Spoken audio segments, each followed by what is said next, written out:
Griffith. Oh, wait, All right. Good afternoon, everyone. Smudcast number 677, defending Griffith, why he did nothing wrong. Okay, let's say you know nothing about Berserk or anime or stories. When you have a villain, usually the villain does bad stuff. And unless you have a very one-sided story that then reveals itself to be something else, usually the villain is seen as the bad guy. And bad guys do stuff that is wrong. To say unilaterally or generally with a broad brush that X character did nothing wrong is either extremely biased and incorrect, or you're missing the nuance of a good story, or you're just listening to a bad story and maybe he did nothing wrong and you're a fanboy for a dumb reason. Who knows? Hard to say, but this is sort of the fanboy response. This is a long video, not too long, but 32 minutes. I'm a bit scared because I think we're going to be hanging our head with a headache half the time. We'll try for 15 minutes. I don't know how long we can go, but it's up to you guys. It is going to be a doozy, I think. Just on the title alone, I don't know anything about this fellow. His name is Sichlitt, I think. Sichlitt? Never heard of this guy before. Right. Sichlitt, we'll go with that. Right. But if he said Griffith did some things or did a lot of things wrong, but these things right, then I'll be like, okay, nuanced. We can go with that. But this is too much. This is too much one way, and I think we're going to hurt ourselves listening to this guy. Anyway, I cranked up the speed to 1.25. Hopefully that will be fast enough. If it's too fast, we'll slow it down, no problem. But thank you guys for paying attention, because this is technically another anime day, but you know, we do what we can to get everyone involved. So I think we're all on the watch together. Let's go. What? You said thanks for paying attention immediately after I started a Warhammer bolt gun. Like, bro. The actual panelists don't give a shit. Okay. Here we go.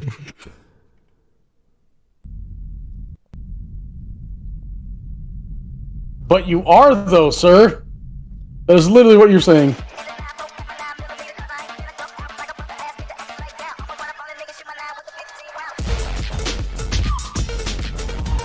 Okay. All right.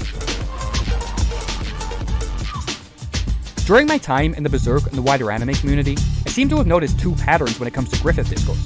One, that no one understands the guy, like at all. And two, that no one's giving him the appropriate amount of sympathy for what he went through. This caught my eye most recently when I made a post on Reddit defending Griffith for his selfless actions throughout the Golden Age arc. And the responses went from incoherent to frankly scary. This unhinged, vitriolic hate. Yes, when I want to see an educated opinion about Berserk, I go to Reddit. Oh. That's my favorite place. Wait, Reddit, the place where there's our Berserk and our Berserkle Jerk, the joke Berserk subreddit, that has more credibility than our Berserk. Yes. There are less retards on the joke Berserk subreddit than there are on the normal one.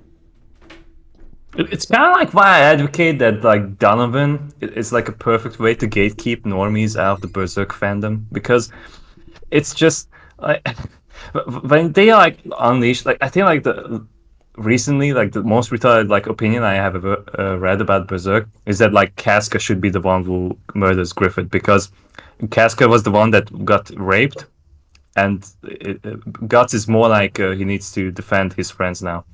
He should be a background character now. It's like, really? Like 374 chapters and this is your conclusion.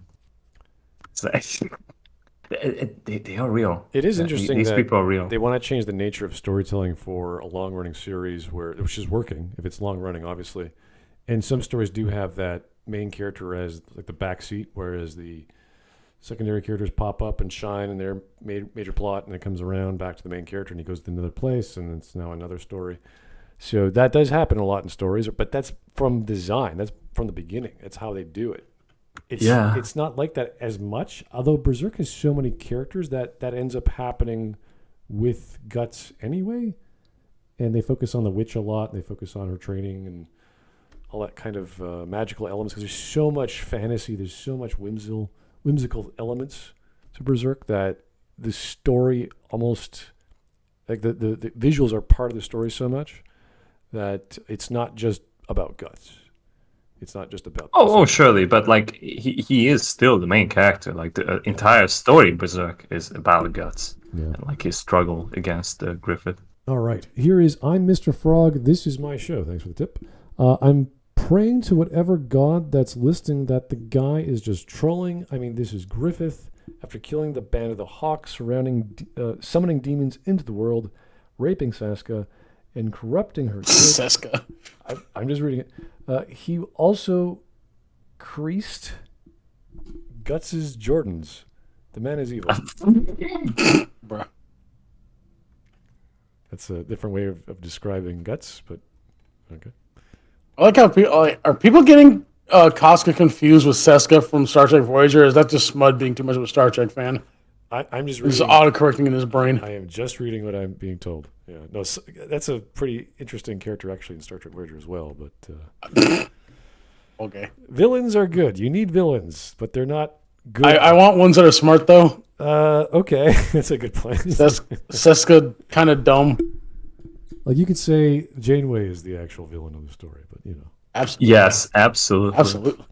1,000%. Okay. The things that she had done for coffee. All right. 8, frothing at the mouth anytime someone offers even a hint of nuance to Griffith's character, is a huge problem that stops fans from truly appreciating how well written Berserk is, and it limits the enjoyment and range of emotions you can feel while experiencing it. Now I just want to preface this video by thanking Kyle Entertainment. This video has been a couple of years in the making, and it was his initial reaction to my point of view which prompted me to make this video in the first place. He does some pretty... It took several years to make a 30-minute video? I was going to say, like, bro. I mean, Really? I'm sure you're a busy guy and all, but Fucking X. maybe don't reveal that next time you're doing anything on YouTube. It took me several years to make a 30-minute video. It's like, are you a... It took me several years to masturbate to Griffith. And like I finally get the revelation how cool of a character Well, he I is. think there was a follow-up video, and one of the videos he puts in the legal defense for Griffith is he has the same hair color as Griffith. It's like, what the fuck? Why? Why are you doing this? Why would you ever dye your hair to be Griffith's? Oh, okay, that's fun. That is very strange. Oh, there's an Asuka thumbnail. That's great. Okay, we'll just skip that. Let's keep going. good in anime such as Berserk and Attack on Titan, with a forewarning that he has some pretty outrageous takes sometimes. But that's what we like on this channel. We're fans of interesting takes, not correct ones. Whoa! What? Interesting Whoa. takes? Whoa! Interesting takes, not outrageous ones. Proceeds to show boss. Oh. Well, this jumped the shark. How about retarded takes? How about... Oh, God, this is... Dude, what are you doing? Anyway, several years in the making. We got to keep watching. We're already off to a good start. Also, We haven't Vosh. already. I also want to make clear that I'm laying out the case, not to say that Griffith is perfect, but that he is about as moral as Guts, and shouldn't be hated. Fuck you! He is a narcissist. He is the ultimate narcissist. I don't... How is he as moral as Guts? He threw away everything. And Guts had several occasions when he could just like do the same as Griffith, but he didn't. Let's see, was Griffith born from a fucking dead woman on a tree? I don't know. He was pretty happy in that flashback. Yeah, he had a little happier life than Guts. Yeah, like, Griffith had a childhood. Yeah, this is to say they're on equal ethical, I don't know what you call footing. I don't even understand that in the first place, but Not even close. to compare No. what he did is not even apples to oranges. That's not even right. The fucking thing that like Guts had to go through with Gambino when he was only 3 or 6 years old. Guts got raped by Donovan. Fucking Griffith willingly slept with a fucking pedo. For money. Ew, like, yeah, it was icky. Like, ew, I don't feel good about myself after doing that. Yeah, okay. You still voluntarily did that, though.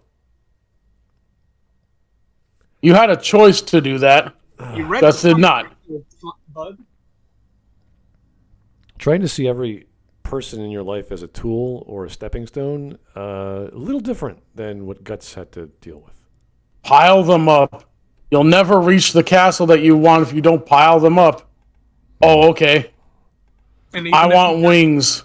Even if you got the castle, My you still dreams. wouldn't stop there. That's the terrifying part of him. Okay. Anyway, let's hear some arguments soon. Any more than him. Argument as to why Griffith was motivated by empathy, not selfish ambition, and why his rape of Casca doesn't reflect on his morality or character in the Golden Age.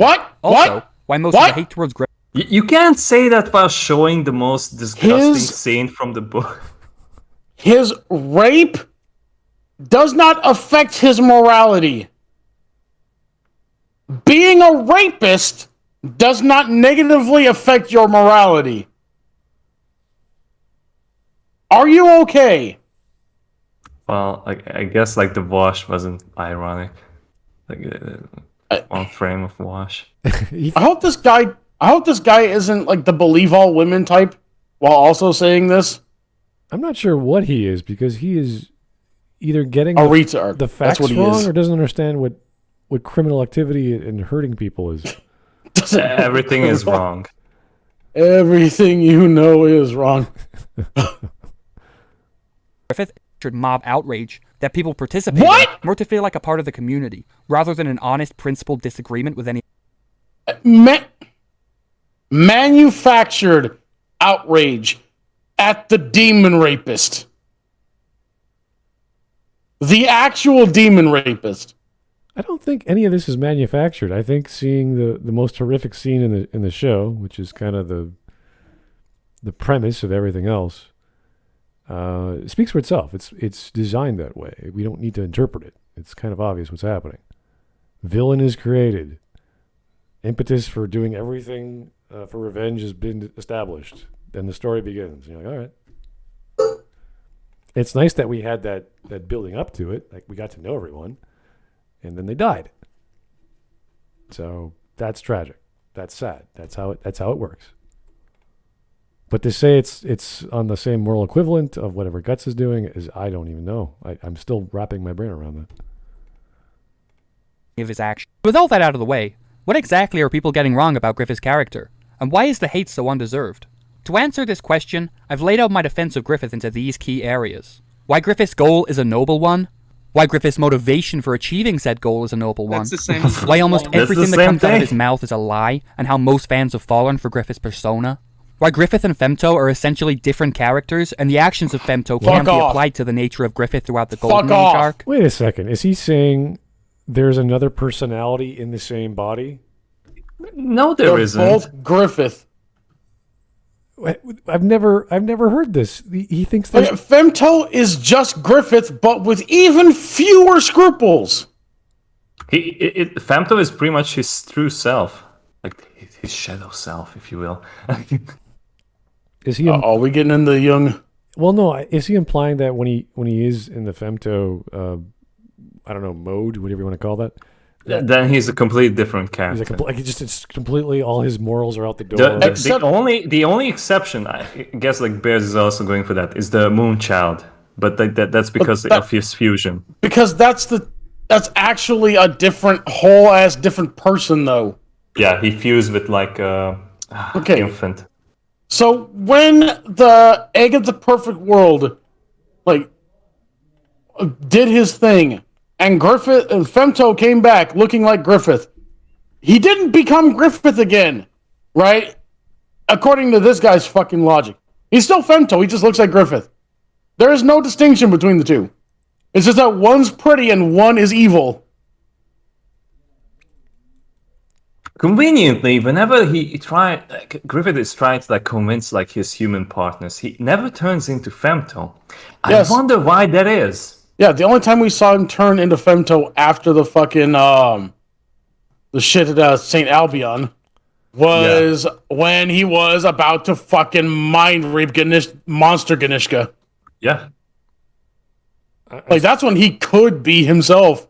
I don't see how killing your friends is noble. I don't see how wanting power is noble. This is a strange... Like, it could be in some context, but you really have to know what you're talking about here. But Smud, it's completely morally justified to kill all of your friends in an attempt to make a world where everybody is surrounded at all times by fantasy monsters in one specific city. All humanity is gathered into one specific city for a completely not nefarious purpose at all.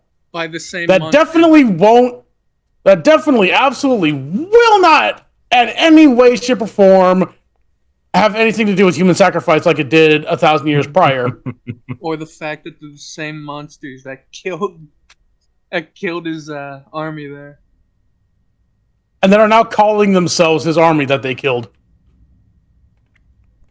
Okay, all right. Completely justified. Everything's good. Because it's different persons, you see. Like, Femto should be blamed here. Let's kill Femto. I wonder if that's gonna have any repercussions on Griffith. Nah, it'll be fine. I'll be fine. Why Berserk is bad if you disagree with my correct opinions, and how most fans are hypocritical in their reception of other characters in the story. Now that I've framed the main outline of my argument, let's get into the most commonly overlooked facet of Griffith's character concerning his morality, his end goal. His end goal is sacrificing all of humanity.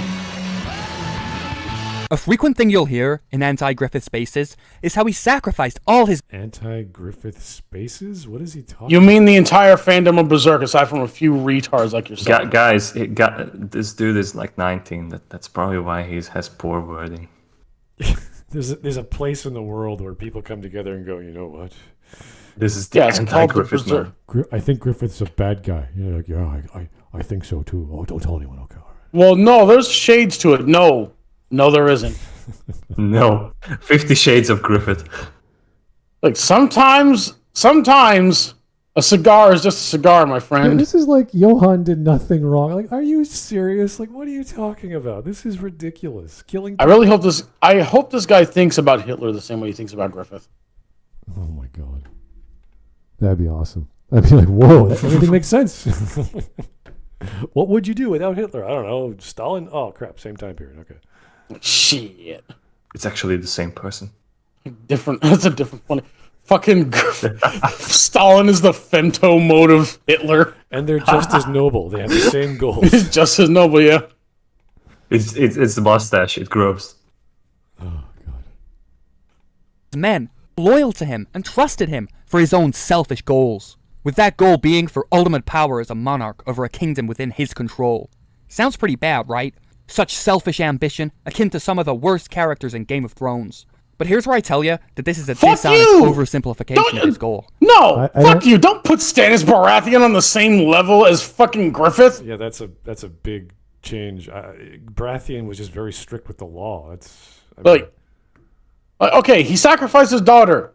Not a good. Oh, that's one kid though. In the show, yeah. And she was a mutant anyway, so you need to purge the mutants. Yeah, so it's fine. That was a religious crazy moment. I don't think George R. would ever consider. I don't think that he would write. That's the point in the show. The show just went off the rails and did its own thing. I'd have to make sure of that because I don't think that happened in the books.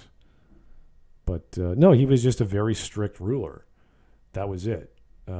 Whereas Griffith did horrific things to everyone for power, and that's not what you do. You help people who achieve your goals. You work together. It's synergistic. It's not antagonistic. But anyway.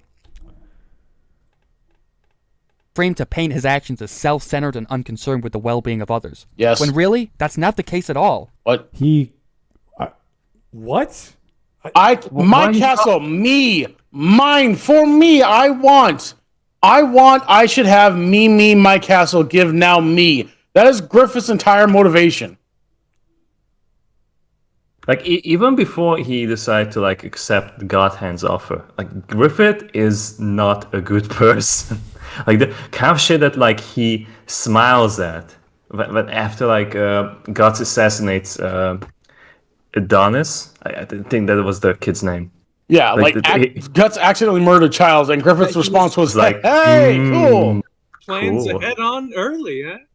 Dead kids. Like, that kid was going to be in my way anyway, so fuck it. Cool.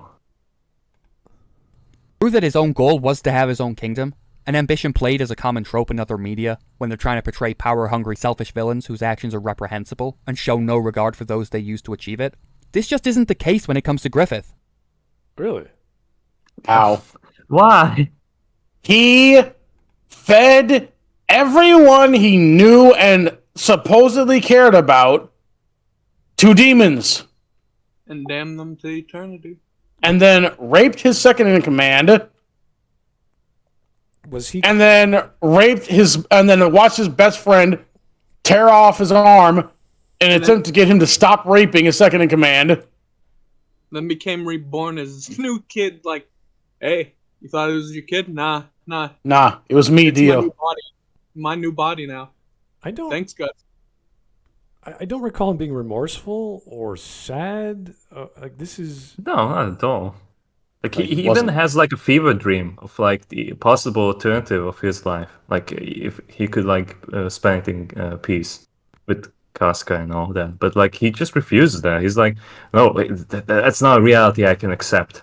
No, instead I'm just gonna feed all of these fuckers to the demons and just reborn like Yeah, he's not this complex character who's like stuck in his ways but remorseful because of what he had to do to get there. He's like, no, this is the right thing to do. I'm going to do it. I'm going to keep doing it. He wants power. That's really his character. Why can't he understand that? It's like virtue is just thrown out the door, and he's like, well, that's a noble thing to do. It's like, I mean, the main reason he even looks like a fucking mummy in the first place is because of his actions. This isn't fucking Dune. Like this is just like one character was like extremely evil. It's so apparent of his actions why he does. oh, all right, this is getting weird. A little deeper into the text, you'll find a much more sympathetic and noble goal than is presumed at face value by many. One that Okay, wait, yeah, that's Fucking called being a X. narcissist. You're lying. You lie to everyone to get what you want, and you don't care. You're a psychopath. Which he does. He kills everyone off, and he doesn't care about them. This guy would be a perfect puppet for Griffith. He is exactly like the kind of dumbasses that are like, it's so strange that like nowhere else we can live except for Falconia. I'm gonna trust this guy. Yeah, this kid is fucking whoever this dude is, he's Sonya. Yes. Sonya, the mind reader, who is okay with everything Griffith does somehow, even though she can read fucking minds. I'm for sure martyrdom for a merciless god. Birdwith. What a waste. On the battlefield, the life of a common soldier isn't even worth a single piece of silver. In today's world, Why is he talking most people's like lives are subject to the whims of a handful of nobility and royalty. Of This course, is a terrible even Hawk a king can't impression. exactly live as he pleases. We are all at the mercy of a great tide, fate, or whatever you wish to call it. And we all disappear in the end, our lives spent, never even knowing who we were. In life, unrelated to one's social standing or class as determined by man, there are some people who, by nature, are the keys that set the world in motion.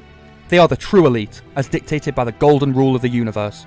It should be obvious from that excerpt that Griffith's goal That is It like should so be obvious- disingenuous. This is so It should be disingenuous. obvious from that expert that Griffith has delusions of grandeur. Yeah, it right after follows by like Femto standing before gods. Yeah, this is this weird deterministic view of the world where men are of a certain class, and that's just the way things are, and they're not even worth the bread and money we pay them. It's like, oh my God, you're a monster. You see everything as a balance and a part of a clockwork machine. Yeah, like gods like brush it off at the moment because like he didn't have anything better at the time. But like Like he didn't know anything about how people should normally be. yeah, this was way more normal than the time he had spent with Gambino. Yeah. is of course a noble one. He wants his own kingdom to achieve equality, a society in which people are free to achieve their full potential, unrestrained by the chains of their The end socioeconomic- justifies the means, anyone?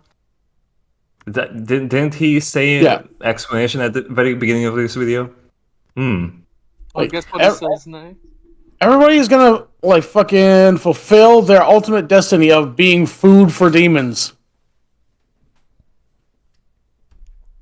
Swirling through. forced on them by an unelected hereditary aristocracy. Griffith's dream is that of meritocracy, where even a peasant boy can become a great leader based on their own talent, rather than their blood and family crest.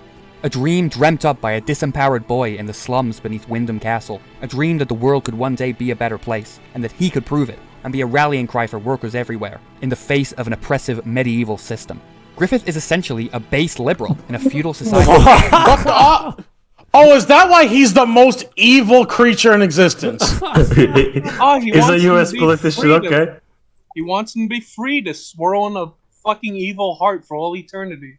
Yeah, he wants you to be a sacrifice for his own evil ambitions for greater power. Yes, he is a liberal. Guys, the Hellraiser dimension doesn't look so evil after all.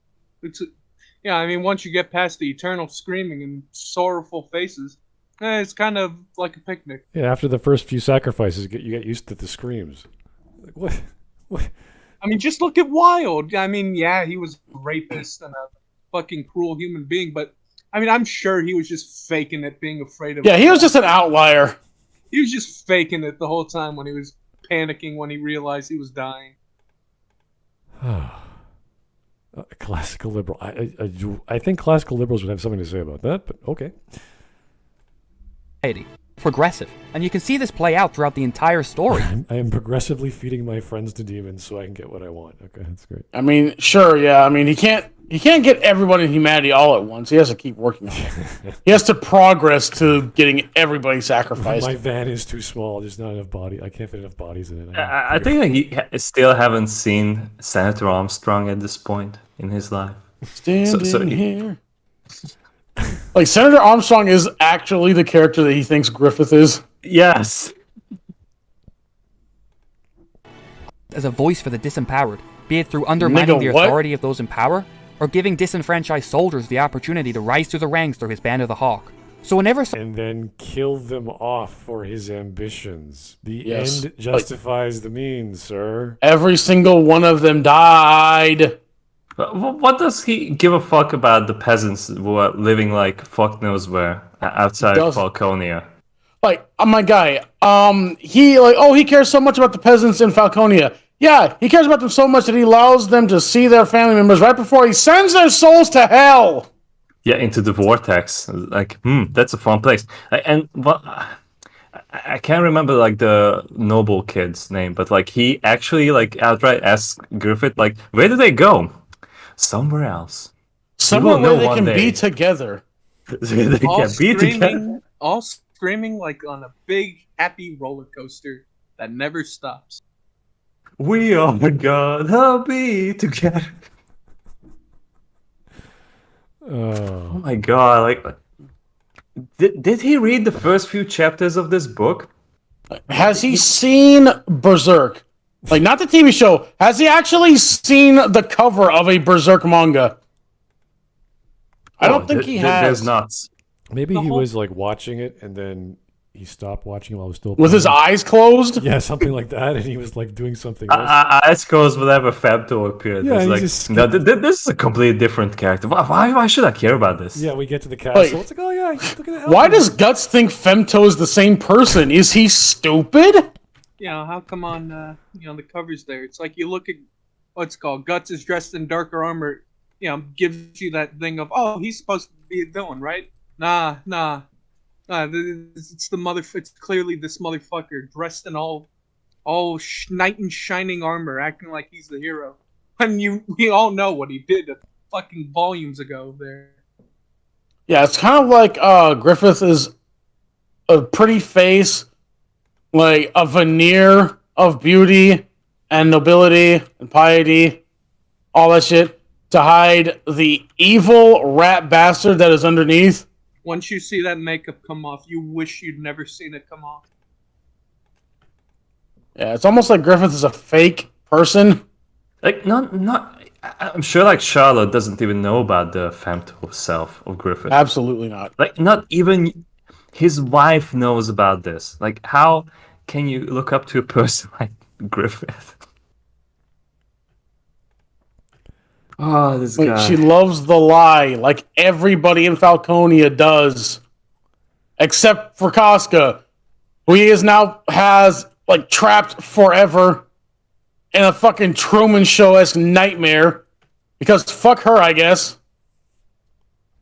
Like, taking her sanity, like, the rapey way wasn't enough. Now we're just going to do it the regular torture way. Yeah, I'm not sure what this guy considers a better life or utopia, whatever he's trying to argue. It's like, okay, what is your concept of making a just society?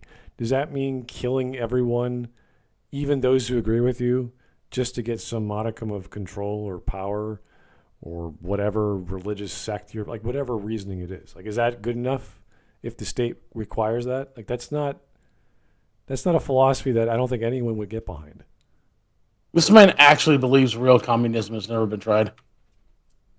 Something along those lines, because he's like, hey, you got to break a few eggs to make a kingdom or something. It's like, okay. We have to rape a few eggs. Like, wait, what?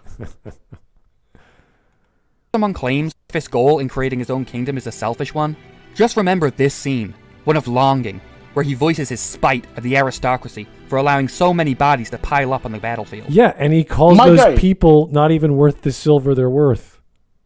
My guy, how about you remember the fact that he built his shiny new kingdom on top of Geyseric's kingdom, where everybody in his kingdom was sacrificed to the previous god hand? If that doesn't raise any alarm bells in your mind, then you don't understand the story that you've been reading, I assume. When are we going to start making World War II analogies? Like, this is getting kind of sad. Like, I'm going to start this brand new political movement called the Fourth Reich. And it's going to bring about all the prosperity and everything for everybody.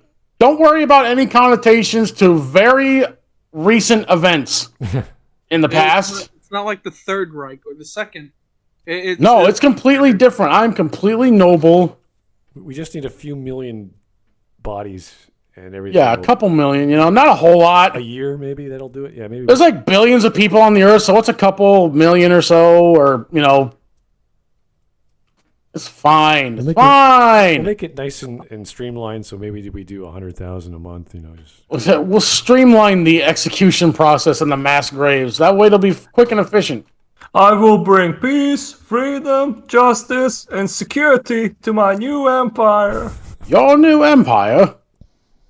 My new empire. And kids. Who's snuffed out by the unfair nature of a social hierarchy. That is what he hates so much, and that is what he is fighting to dismantle. Wait. If you want to take away the social hierarchy, there's ways to do that, even in medieval times. You don't just butcher people. That's not... I just want to point out, Griffith, as a child, had food. He had clothing. He lived in a major city. He had food, he had clothing. He wasn't malnourished. He had time to play and have fun with his friends. Right? None of this was given to Guts. Guts was given a sword. Guts was given a grown man's sword as a child and was beaten until he was good with using it. And then he was raped. For fucking $3.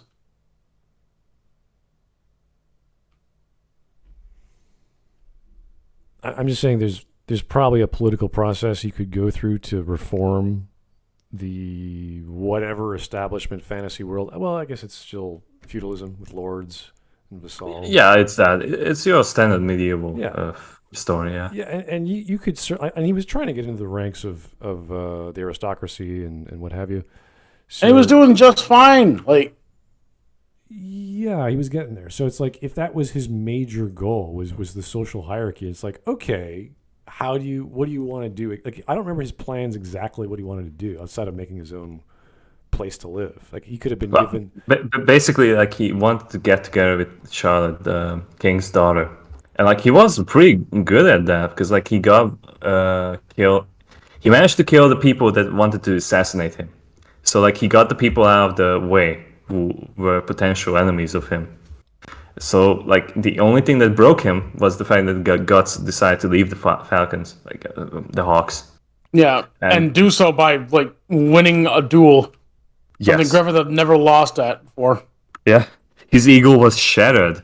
Like, how can you have a leader and, like, a person that you look up to who is so fragile that he loses a duel and then he goes on a rape?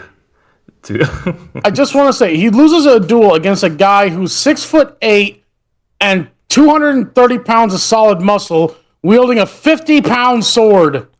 Like, bruh. And he even thought about like, maybe if I do this move, then I'm gonna shatter his head. Well, if I can't have him, no one can. Yeah. And that is supposed to be his best friend. Griffith is psychotic. Like, no redeeming qualities. Okay. Now, I'm sure in hearing this, a lot of you have been irked by my framing of Griffith's motivation in such a rose-tinted way. You assert that Griffith didn't at all care about his men. Look at the eclipse. Look at his dream speech with Charlotte. You can't really believe that Griffith cared. But for Griffith, they were valuable. But because they were valuable, that's why he got so much power out of it. But like ultimately, he decided to sacrifice them, and that's why he lost his humanity entirely. Like we can talk about like the first like major enemy that God faces is the slug count, and like the slug count still had like a minuscule amount of humanity in him. That like he decided like, okay, I really hate Guts and I want him to die so I can live on, but I'm willing to sacrifice my own daughter to the God hand to get that. Griffith doesn't have any of that. Griffith is willing to like sacrifice whatever the fuck he needs just to get more power. That's it. There's nothing else to this character.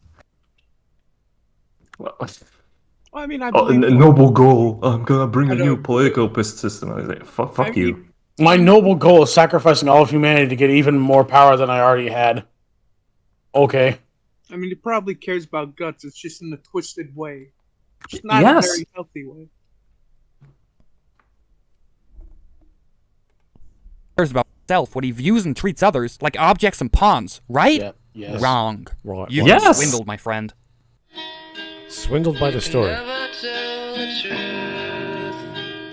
I'm wrong, and I'm not gonna explain it to you. Fuck you. One of my biggest gripes with anime and manga as a medium is the quality of Who's the dialogue. manga? There's a huge issue in the vast majority of manga series Vast majority. with dialogue that is badly written, with characters saying the most obvious and blunt of things and endless monologuing about character motivations and psychology, with no thought by the author as to whether anyone would speak like this in real life. Wow. You're showing Samurai Champloo for that? Really? He is. And Vinland Saga. He's saying all these phrases that all writers in manga just have all these big words. It's all philosophical. It doesn't mean anything. They don't think about it. It's like, really? You honestly believe that? All the writers over the years, over the decades, who've made brilliant pieces of work that have been translated and published over the world, made into movies, made into anime, or vice versa. I mean, they just sucked at it. They were just winging it. Really. Like, my guy, like, Thorfinn's dad saying, you have no enemies, is not, like, that's not the be-all and end-all of what he means. Like, the entire journey of us reading Thorfinn's life is trying to figure out what Thorfinn's father meant by that. Like, he's trying to figure it out, and we're also trying to figure it out. It's not him saying something blatantly obvious. We don't know what the fuck he means. Because neither does the main character. Like, you have no enemies is the distillation of a warrior's philosophy that he has been spending his entire life developing, and something that even he himself admitted he's not living up to. If that isn't, like, any kind of deep, then I don't know what the fuck you're on about.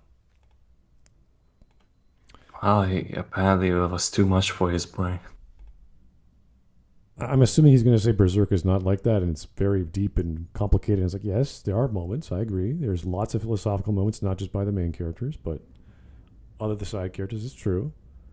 But to reinterpret that as to mean something like, oh, this actions are different than the words, like, I don't know. And no grasp of show don't tell whatsoever. It deprives many of these series Oh, of much fuck needed you! characterization Fuck and you! personality. And I Don't would you argue show that Full this is Metal the main Alchemist in this, barrier for fuck you! newcomers trying to get into the medium. Is this low quality of dialogue which has created a culture of compromise and low expectations? Wait a second. The low Go fuck quality yourself. of dialogue of what? The initial Go fuck- manga? The initial... Of anime? low expectations. Like, are you saying the Japanese can't write? They're too brief. They're too. I'm flabbergasted. The low quality of Full Metal Alchemist, one of the greatest mangas and animes to have ever existed. Are you insane? Like, does he have a specific example where the writing in, I don't know, like Cowboy Bebop is bad because it's too not show. It's not showy enough, or it's too showy. Like, what is he talking about? Nothing. It's too showy. Like, why is Vicious? Why is Spike, really? I don't understand, man. Like, why is one it of them called a talked about my cowboy? dreams. Yeah, like we have I always talk about episode 5 of Cowboy Bebop being the best of so many things. It's taken inspiration from John Woo. It uses all kinds of different music. It has all these wonderful collages. Everything is just so beautifully told without much saying, without much words. If it had words, you'd ruin a lot of scenes. In fact, when they do have words, I remember the Japanese version compared to the English, where they finally start talking, and that's at the top of the church, where Vicious says, "You look at the face you have on you right now, Spike." And it's differently said and with a different tone in the English, but it's the same meaning. It just sounds a lot different because of the language.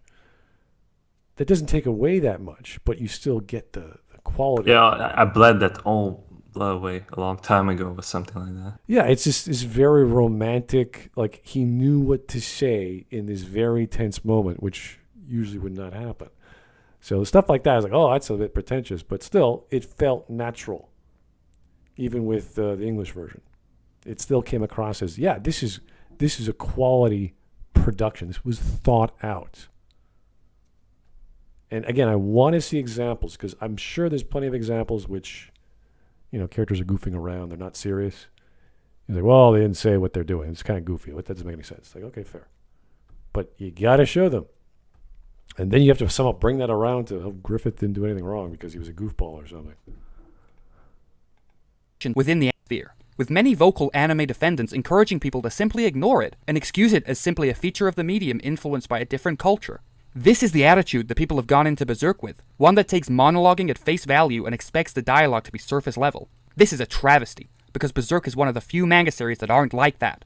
It's what drew me towards it in the first place. One of the main things that makes Miura such a genius as an author is how he deconstructs the classic anime trope of unsubtle monologuing by framing these instances in a way that makes you question whether what a character is saying is true. Oh my god, is this Japan? Wait a second. He's going to tell us that everything Griffith said is false. And there's some hidden words and there's some hidden meaning that you have to read into and listen very carefully. This is the same crap, but people say, oh, you just don't get my fandom. You have to really pay attention. You have to understand where the character is coming from. It's like, this is the kind of shit that like sequel defenders say. You don't know what Anakin was going through. Like, you never lost your mother. Blah. It was like, I don't care. He murdered children. Like, you don't understand what he went through. I don't care. He murdered children. Like, oh, Griffith's end goal is, I don't care. He raped a woman. And fucking, he raped a woman just to get back at his friend after losing a duel. They fucking use her as an owner hole, not for his own perverse pleasure that he had toward her, but like Mark just said, to get back at somebody else. Like, that was just a prank, bro. Yeah, well, he's going to start giving us examples of what Griffith said, and then fucking listen, Guts. You don't understand the ends. My end goal is something that you need to take into consideration. It's very noble, just like the U.S. The design is very noble. An otherwise scene much needed depth and nuance. Let's take Guts' Bonfire of Dreams speech, for example. The delivery of the dialogue would be considered incredibly cheesy and poorly written, if not for the way Miura has characterized Guts' relation to Griffith beforehand. Griffith has always been a pretensive character, especially since his elaborate display of superiority at the Primrose Hall, and we've seen how Guts has responded to this by trying to imitate Griffith to seek his approval as a true friend, by attempting to find a dream of his own that he can pursue, something that he had never thought of beforehand. When applying this added context to the Bonfire of Dreams speech, it's clear that Guts is also mimicking Griffith's pretentious way of speaking by monologuing about his inner thoughts and dreams. He's not. No, he's talking normally. Guts is like one of the most sincere characters of this book. I like how he just implied also that like the bonfire dream sequence wouldn't have made any sense without what happened before. Like, yes, like something that happens after a thing is affected by the thing that happened before. Thank you for that deep insight. Yeah, starting the book with the bonfire of dreams is not gonna mean anything unless Like, you know who some is this context to guy? And who's that lady? And why are they on a tree? And who is that camp over there? Yeah, I don't know. Guts is so amazing. He can adapt and listen to Griffith and completely use his techniques in verbiage and vocabulary. And he's like, Which he clearly didn't do. Guts talks like a fucking hick because he is one. Except, like... Yeah, but he listened to Griffith and now he can talk like him. It's like, what are you talking about? He's not talking like... He's talking like himself, but when he actually, like, thought about his life for more than 5 seconds. This is Like, so this is funny. the first time Guts has ever thought about the position he's in and what he's doing. Because the audience saw a scene with Griffith speaking, eloquently. No, that means that Guts can do it too. Like, whoa, are you sure? And About Guts is also lying. that? Yeah, he's also. He is the type of person. Oh. Like Guts uses sarcasm, but this is not the moment. Especially the kind of things that like he went through with Casca in that chapter. Like, why would he lie about those things at the Bonfire of Dreams chapter? It just doesn't make any sense. Who is this guy? We are interpreting dialogue from a guy who likes to swing a big sword at people. Okay, let's go. Would have done in the past. It adds a tragic edge to the scene, as if Guts is still a desperate child seeking approval from his older peers. Obviously, it results from his relationship that's with kind of the Gambino, point. going so far as to act like his role model, but without the elegance or grace for him to not be cringeworthy. This is just one example of how Mura's ambiguous style of writing dialogue elevates Berserk so far above its contemporaries. It's not ambiguous. You could say it's open-ended with what it implies or what it's going to mean, but the base level, as we call the surface, is understood. It implies what he's learned from his past. That's fine. It doesn't have to be this big, complicated, 5 different meanings all in one. Apply this line of thinking to Griffith. When hearing Griffith's dream speech at face value, you'll no doubt get the impression that Griffith sees himself as superior to all his men, and he doesn't care about them emotionally, because he only sees them as pawns for his greater goal, as they have no dreams of their own. It's this interpretation of Griffith's words that informs Griffith haters when looking at later scenes, and it's incredibly misguided. There are simple Griffith haters. Okay. Griffith haters haters, when they mean see normal people. When they see him raping a woman, it's like they are so wrong. Again, like Mark pointed this out earlier, fucking the one time that we see the inner thoughts of Griffith was at the duel between him and Guts. Yeah. And his thought, the end conclusion of what Griffith, his thought process was, if I can't have Guts, nobody can, so I'm going to do this one maneuver that could kill him, and if it does, so be it. He has no regard. He just wants to win, no matter what. That's what Guts thinks about the closest thing he has to a best friend. You think he gives a single shit about everyone else? And right after the duel, like Guts is still like has inner monologue that like you can still find your footing, Griffith. I know you can just walk your dream. Like he still thinks positively of the guy. Like he doesn't have like anger like Griffith does. Like Guts thought about Griffith better than Griffith thought about himself. Way more. Oh. All right. 10 minutes in. I'm glad we put it to 1.25 speed because we've been here. Thank the Lord for that. Contradicting this viewpoint. In the lake scene with Casca, Griffith is so depressed and traumatized by the death of the boy soldier that he whores himself out in order to prevent any more men dying for him, being so distraught that he resorts to self-harm. Why did Griffith go to such lengths to save Guts again and again? These aren't the actions of a sociopath with no empathy. Because he's the most useful unit he has in his...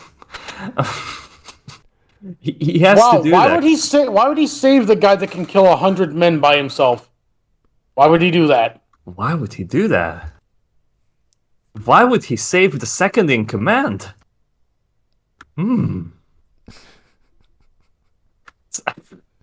Like, okay, sure. Griffith, prior to the eclipse, had some good points, but they are overshadowed by his incredibly horrible points. Those being 90% of his personality. I think this is going to keep going on for the next 20 minutes, guys. He's just going to keep saying, well, why would you do that? It's because he's a good person. You're like, I think that's the example you're showing us right now. Actual fucking... He worships a thing called the idea of evil. He is the instrument of a creature called the idea of evil. He's not good at all. The idea of evil orchestrated history and fucking made it happen so that Griffith would even exist in the first place so that he could become Femto. But what if, like, Griffith was lying to the idea of evil, Bears? It's like... This is all a lie. This is all a lie. Because I was Femto here. He's got a master plan. We're at the end of the book. Whenever they finish or decide to finish Berserk, he's like, I did this all for the people. It's all for you. I did this. No, so now I can kill myself. I hope that's what happens. Griffith didn't kill himself. Like, fucking... Guts goes to confront Griffith and Falconia, and he's just hanging by a rope. In his fucking bedroom. Oh my god, Griffith transitioned to Femto? No! Oh my god! I had no idea. Don't shoot up that school, Griffith. Griffith is just, like, the entirety of Berserk has just been Miura's fucking transphobic diatribe. That would make it the best manga in history. Oh my god. Maybe that was part of his diary, his dying wish. No one knows.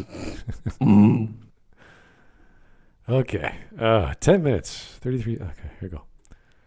With this in mind, it's clear that Griffith's words here are lies, and that he doesn't truly... Oh my god. Is it clear, though? Is it? When do you know a narcissist is lying? Let's answer that question first. It's like the rest of his actions. Actions speak louder than words, my guy. Absolutely. And the fountain speech is probably like, it could be interpreted that it's also bullshit just to impress the princess, but it could very well be something that Griffith would do. It's well in his character to say that.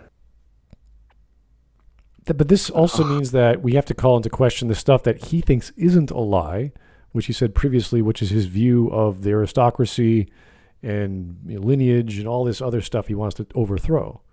So how do you know that wasn't one big lie? That was a big speech. He was being, whatever, philosophical at the moment. That was he was doing. No, that's the truth, though. We know that that's definitely the truth because reasons. Oh my god, his next chapter is gonna be he loved guts. Well, he's gotta use some, like, if you say this is a lie, you're like, okay, how do we know that? Compare it to another lie or a lie you actually know and use the same technique or the same logic or reasoning or something has to be similar. You have to have some dots being connected here. That's how you do it. You can't just say, well, I like the speech, but clearly because I think he's good, therefore he lied. This is the same nonsense we heard with Pillar of Garbage. He was trying to defend that black actor who, whatever she said, I can't remember what exactly, but clearly she's lying. She definitely watched all the Star Wars movies. It's like, well, how do you even know that? Like, that's just she's an expert in the Star Wars movies, and then you come out with a video about her, like, yeah, I never watched any Star Wars before, so yeah. But there was definitely no black people in it. I'm the first. Yeah, that's okay. That's the ongoing joke. Yeah. Star Wars, everything. Star Wars TV shows, Star Wars. I was the Eve of the black people. Anyway. I am all the Negroes. So if Griffith truly does care about his men, as showcased throughout Casca's backstory, why is Griffith saying the opposite in this scene? To answer this question, we have to step back a bit. Wait a sec, dude. You know what's going to happen to all his men, so who cares what he said? This is bizarre. I really care about my men. Then you slaughter all your men. Yeah, he's lying. Like you know how we know that Griffith didn't have to do that? Because of the slug count. You can not sacrifice, and then the God Hand will just go away. Yeah, I wonder what they would have done. It's like, oh, we can't do anything now that our new leader dude is not doing anything. So I guess Like our chosen one decided to not be it. So well, I guess we'll try again with the next one. I guess. Like, and of course, like the Band of the Hawk probably still would have died because of all the apostles that are still right there. But at least it wouldn't have been Griffith's doing. Yeah, and he was kind of delirious from being that weakened state and suddenly given like this new body and whatever you want to call that state he was in. So you could argue he was crazy and not of sane mind in certain respects. Or you could just argue that Griffith is just being himself. Yeah, he's a power-hungry, crazy monster. You see, Griffith's ambition is to make the world a fairer and more egalitarian one. It's still the case Wrong. that he's been socialized in a culture that promotes the patriarchal values he should theoretically be fighting to fuck undermine. off. And I think we could technically stop now that we know where he's coming from. Anytime you use the keep word going. patriarchal. We can skip to the next chapter. What is it? It starts at 15 Okay. minutes. Now, I want to hear about how the patriarchy made him rape a woman. Oh, God. Oh, yeah. worlds such as this, a good leader must be strong and stoic, ruthlessly ambitious, without the emotional vulnerability of women. When Griffith's childlike goal of attaining his own kingdom was brought to the battlefield, he was met with the brutal reality of war. Countless men were dying all around him, for him, so that he could attain his dream. The guilt was overwhelming. He knew he couldn't continue fighting on with the weight of all the dead on his shoulders. So he developed a persona, molded around his society's patriarchal ideas, to cope with the guilt that he felt. Griffith's monologuing about not caring about his men here is essentially copium, where he's convinced himself that he is a cold, unempathetic leader who simply views his men as pawns. You think he's Yes. coping right now? He's like going through some mental turmoil and anxiety. Yeah, he's coping and seething when at this point he is in the most powerful position he's ever been in his life. With this cool, Okay. cool water is in the background. This chick is checking him out. He's like, I'm really. Oh. The princess of the kingdom he is fighting for is wrapped around his finger. But he's coping, He okay? doesn't know what to do. He's like, oh, I just don't know what to say. Oh. In his mind, so that he doesn't have to deal with the emotional baggage of all that have died for him. This is because deep down, Griffith is motivated by empathy and guilt, not selfish ambition or a lack of care. This is Incorrect. How are you motivated by that when your desire to be stronger kills everyone you've ever known and you've ever worked with that you might actually respect? Oh, God. Like we all come down to actions. Like this is what happened. This is what definitively happens in the story. You could say he was the nicest guy for all those chapters before we get this moment. he was so friendly. I'm gonna treat everyone right. Blah blah blah. He kisses babies, all that good stuff, and then butchers everyone. Which one's real? Okay, it reminds me of a fucking Hannibal Buress bit. Like, you know what? Rick wasn't always killing people, right? Like, most people don't know, he played backup drums for Prince's band, and he made incredible Pilsner, but no, everyone just talks about the intestine murders. Like, bruh. Like, it doesn't matter what else you do with your life if the worst thing you do in your life overshadows everything else. Yeah, like Hitler was an okay painter in his Hitler was an okay painter, and he loved animals. Oh, And he was never really good cheated friends. on his wife. He never cheated on his wife, and he was really good friends with the Muslims back in back when it was like not okay to do that or some shit, right? He didn't like smoking. He was a vegetarian. Yeah, like oh wow, yeah. That's all great. Ignore the millions of dead people though. When I say the fallen for Griffith's persona, the mask he's adopted, which doesn't reflect his true self. You might say, well, why doesn't he just stop trying to attain his goal if it's leading to the deaths of so many soldiers? No. He could still attain his goal. He doesn't have to kill everyone. Like He doesn't have to go out his way to rape the princess, maybe. As soon as Griffith got into any kind of position of political authority, we saw how well he was able to maneuver while playing the Game of Thrones TM. Right? Yeah, absolutely. he did not need to gain this. Again, I still think this was this part of his delirious state, but it was also true to himself. This is what his inner self was saying, whatever you want to call the shadow self. And if you suddenly are given a big charge or a big jolt of life again, because he was kind of on the verge of death, I guess, very weakened body, and all of a sudden someone snaps their fingers and you're a god, you might go a little delirious with power. So, yeah, but he still went delirious with power, and he ended up hurting people. So, and not just killing them, but like damning their souls. So it's not just, oh yeah, I just killed all my friends. It's like I'm torturing them for eternity, and I'm the Antichrist, essentially, if you want to go that far. Because Griffith cares too much about their dreams to stop. From the death of the first soldier, he's been bound to continue the path to his dream in order to ensure that his men didn't die for nothing, to ensure that they died for a greater purpose, a dream they clung to and risked their lives for. Griffith would be an infinitely worse person for... Like, does he understand that sequence was manipulated by one of the God Hand? Yeah, like they have a vested interest in him believing that. Yeah. Why would be the most evil organization in that universe be interested in telling the truth? Like, Griffith is actually a double agent. Okay. No, he's a quadruple agent. Yeah, he's gonna. Does that make you back to being a one agent then? He's gonna try and overthrow the God Hand, and I gotta overthrow them from the inside. yeah, it's like, so he has to be completely evil to not even like make his friends think they're. No matter how many women I have to rape, the goal is noble. Like, I will rape my way to utopia, and I'll die trying. Oh. Donovan Sensei, show me the way.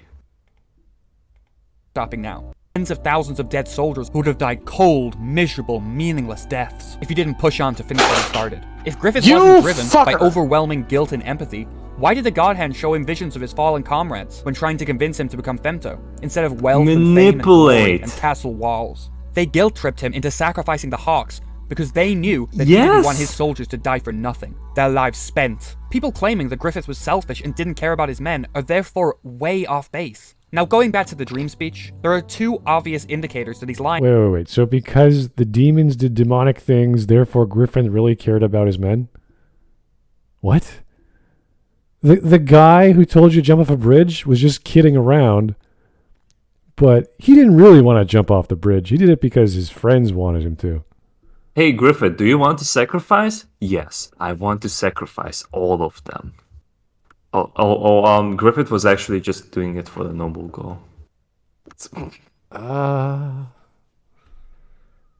Here. One is Mura's composition of the scene. The entire scene is framed as a theater, with Griffith and Charlotte on an elevated platform performing for the observing What does any of that have to do with this? Is this?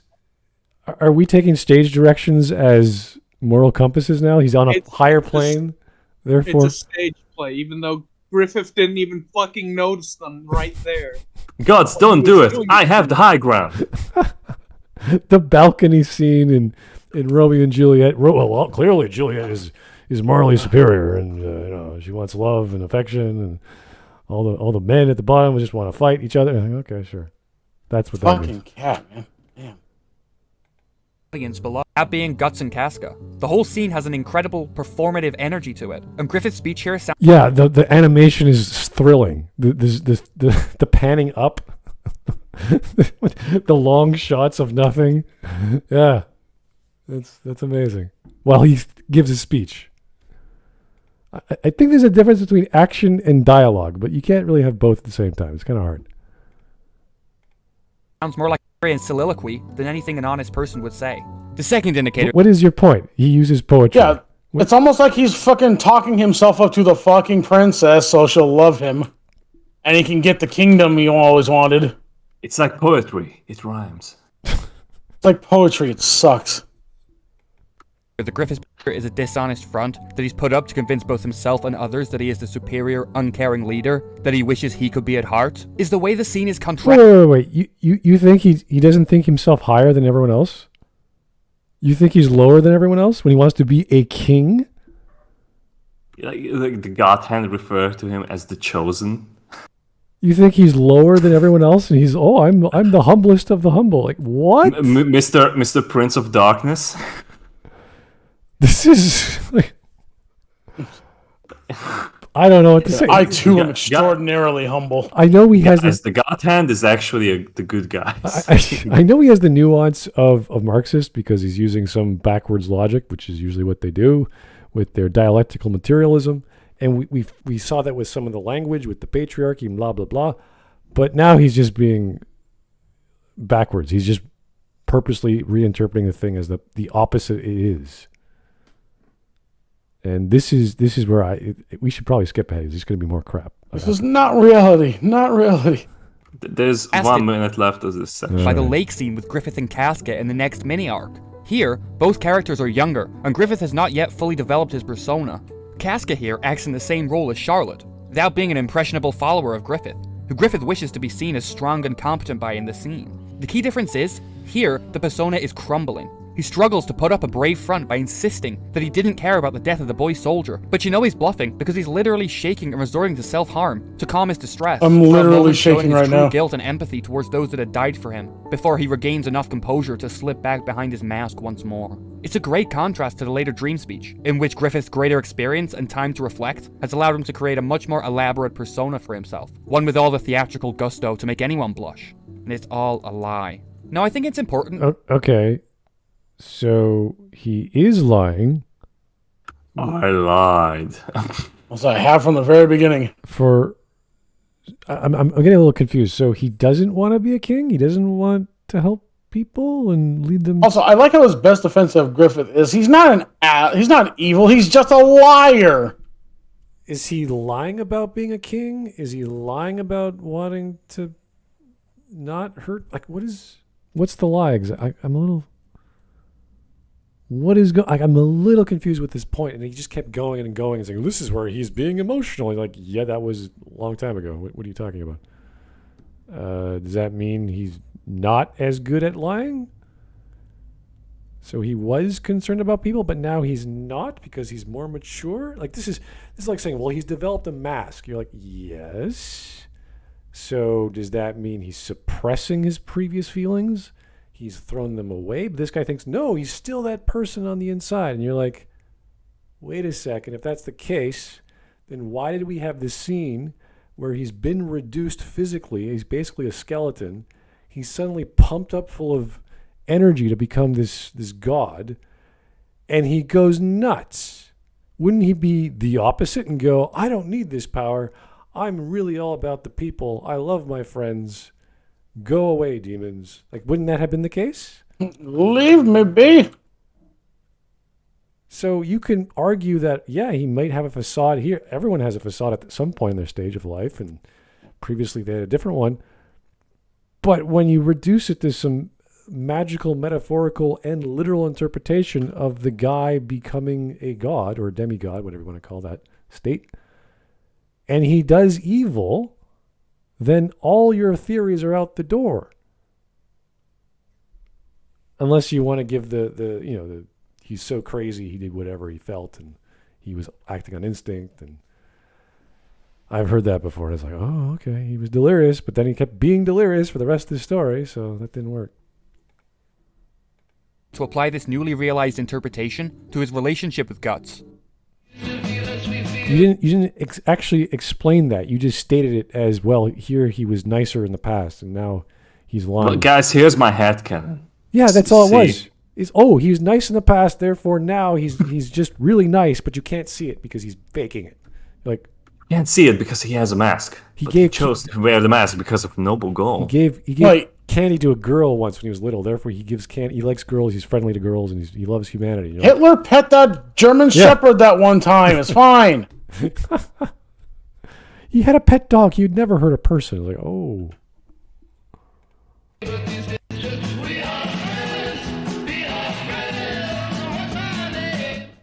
More people are willing to admit that Griffith did truly care about Guts, unlike his men by their interpretation, but they see it as a love for an object that Griffith owns, that he can control, and one which would never disobey them. The text simply contradicts this viewpoint. Griffith did truly love Guts, and not in an objectifying way, but in the true sense. It was Guts who first showed the weaknesses in Griffith's persona, because caring for someone the way Griffith obviously cared for Guts would never fit into Griffith's narrative that he... Okay, wait a second. Which part of the text? You said in the text. I'm like waiting for a reference.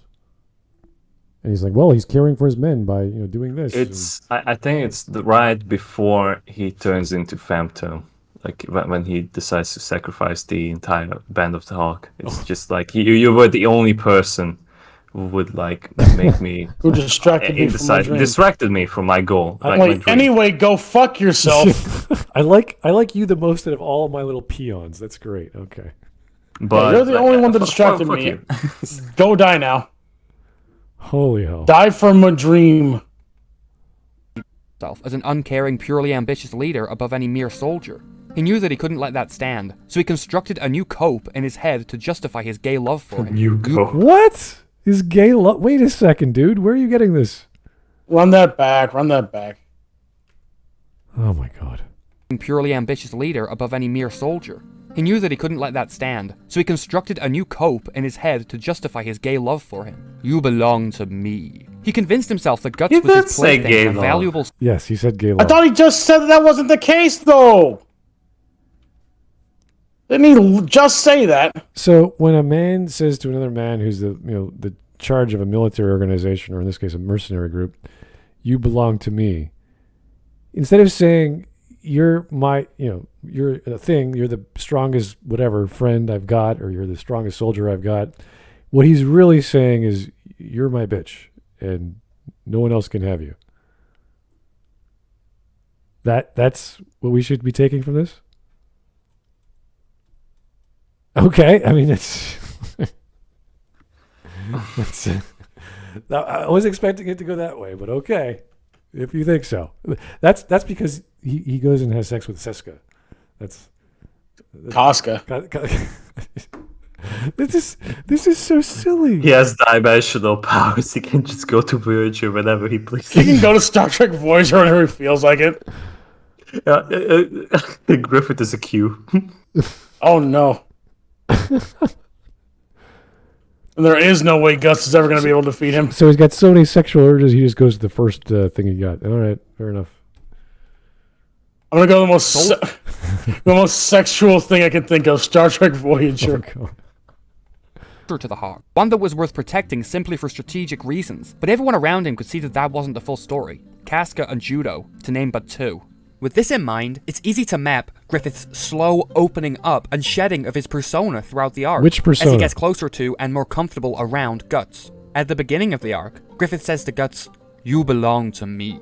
Here Griffith's persona is on full display. Later on, when Griffith saves Guts at the rear guard, Guts asks him why, and Griffith replies that it's because he's a valuable soldier to him, from a strategic perspective. Then, a few years later, when he saves Guts from Zod, he replies that he doesn't need a reason why he put himself in harm's way for Guts. Griffith is slowly making the emotional steps to start opening up to Guts here, even going so far as to ask him whether he thinks Griffith is cruel for leading so many men to their deaths. And I think that had they been together longer, Griffith would have eventually confessed his feelings towards him. Oh, Jesus. This is not Griffith, this is faggot. This is gay Griffith. This literally makes him even worse Donovan. This is literally just Donovan 2.0, if anything. I mean, yeah, if you want to interpret it that way, yeah, he's just using his ability to manipulate people, which involves sex. He just doesn't do it because his persona is fading over the years. Okay. What do you, yeah, sure, we'll go with that. Yeah, don't you think he would have insane explanation? He would have figured it out how to come onto a guy if he knew that Guts would actually even have those similar feelings. Can you imagine, like him? I'm waiting for Guts to turn gay so I can go gay with Guts. Like, or he actually likes Guts as a person, and he's trying to be cool. This is how you know this guy's never had friends. This is such a weird interpretation. Like any emotional anything with between two men is automatically homosexuality. Yeah, this is something I It's expect like- from a female YouTuber, not He plays into all the bingo cards. gay references, interpretation of actual characters who aren't You gay. belong to me. This can be clearly taken as a homosexual Yeah. gesture. Not the leader of a mercenary group where he pays people, but no, it's just he wants to have sex with you. Okay. Look at this capable young man who could like take down Bazusu with one blow. Like, literally, you are my property now. You are my As per- property now. As per our fucking verbal agreement about the result of this duel we just had, and you lost. Okay. And Lily, after like Guts escapes from the eclipse through the Skull Knight, he doesn't give a shit about Guts. Like he only does so just to bully him. And that's Actually just a says pastime to his fun. face, your existence is beneath our notice. Yeah. It's in the first chapter. Still crawling around in your pitiful existence, I see. But that was Femto, not Griffith. Because they're totally not the same person. Okay. During Griffith's time knowing Guts, he's been slowly dropping the mask to reveal his true self. But then, the unthinkable happened. Guts tries to leave the Hawks. This emotional gut punch He doesn't is too try, much he for Griffith to actually handle, does. and he couldn't process the things he was feeling because his emotional repression had meant that he hadn't developed his emotions, and it threatened his His emotional repression that he's been doing for the past 3 years, even though he's been slowly removing his facade to Guts. Which one is it? He's been losing his facade by not losing it. Smud, don't you get it? That's Griffith's character. He's extremely strategic, and like when he loses the most essential element to his plan of taking over Midland, it's like, oh, my gay lover is leaving. Fuck. Like, it's not, hey, I lost a duel, what the fuck? I don't have any control over my life like I thought I did. He's making stuff up as the scenes change. This is getting silly. Fuck. self-image so much that he snapped right back into his persona as a defense mechanism. You belong to me. But it was no use. In a last desperate attempt to project himself as a strong and invulnerable leader, he sleeps with Charlotte as a way to compensate for his feelings of emasculation, having been left by Guts. Bear in mind, his only motivation for pursuing such a hyper-masculine self-image is so that he can continue to ensure that his fallen men... I don't think he's hyper-masculine. I think he's masculine, but not... Wait, the lady boy is hyper-masculine, okay. Yeah. Oh, shit. Hyper-masculine is when you want to have sex with women. Maybe Guts would be hyper-masculine, but not... He is. Not Griffith. and so that he could continue the path to his dream. Griffith's downfall was that he was too empathetic in a setting that would not allow for... Are you joking me? What? His downfall is he cares so much. He's so No, his good. downfall is that he fucked the princess when anybody could see him doing so. Stalin was so kind when he took those farms away from the farmers and caused famine across the entire country. What? He just loved the farmers so much. He was so empathetic when he decided to like play some psyop with the Duke, or what was that, a Baron of that place, that the guy that he had sex with. Like he played into his feelings that like, oh, I'm on the battlefield. You can't hurt me. Otherwise we can't have sex anymore. And then like he just stabs the guy in the eyes. He was too empathetic. If it was like the death of his daughter or something, and he was so sad that he just went into a rage, like he was so emotional. You could say he was so emotionally charged. That was his downfall. Not he was so empathetic his daughter died. He turned it to rage. Like that doesn't Like Griffith was so empathetic when he used a man's daughter as collateral to murder the queen of the nation he worked for. If you're so empathetic, you don't suddenly turn a positive emotion like empathy into negative emotion. That wouldn't work that way. This is like saying, well, my lover cheated on me or whatever. I'm so empathetic I killed her. Like that wouldn't work that way. It's not how emotions work, but okay, whatever. Maybe that's how An leftist love imaginary works. tale against toxic masculinity. Oh my Fuck off! Yeah.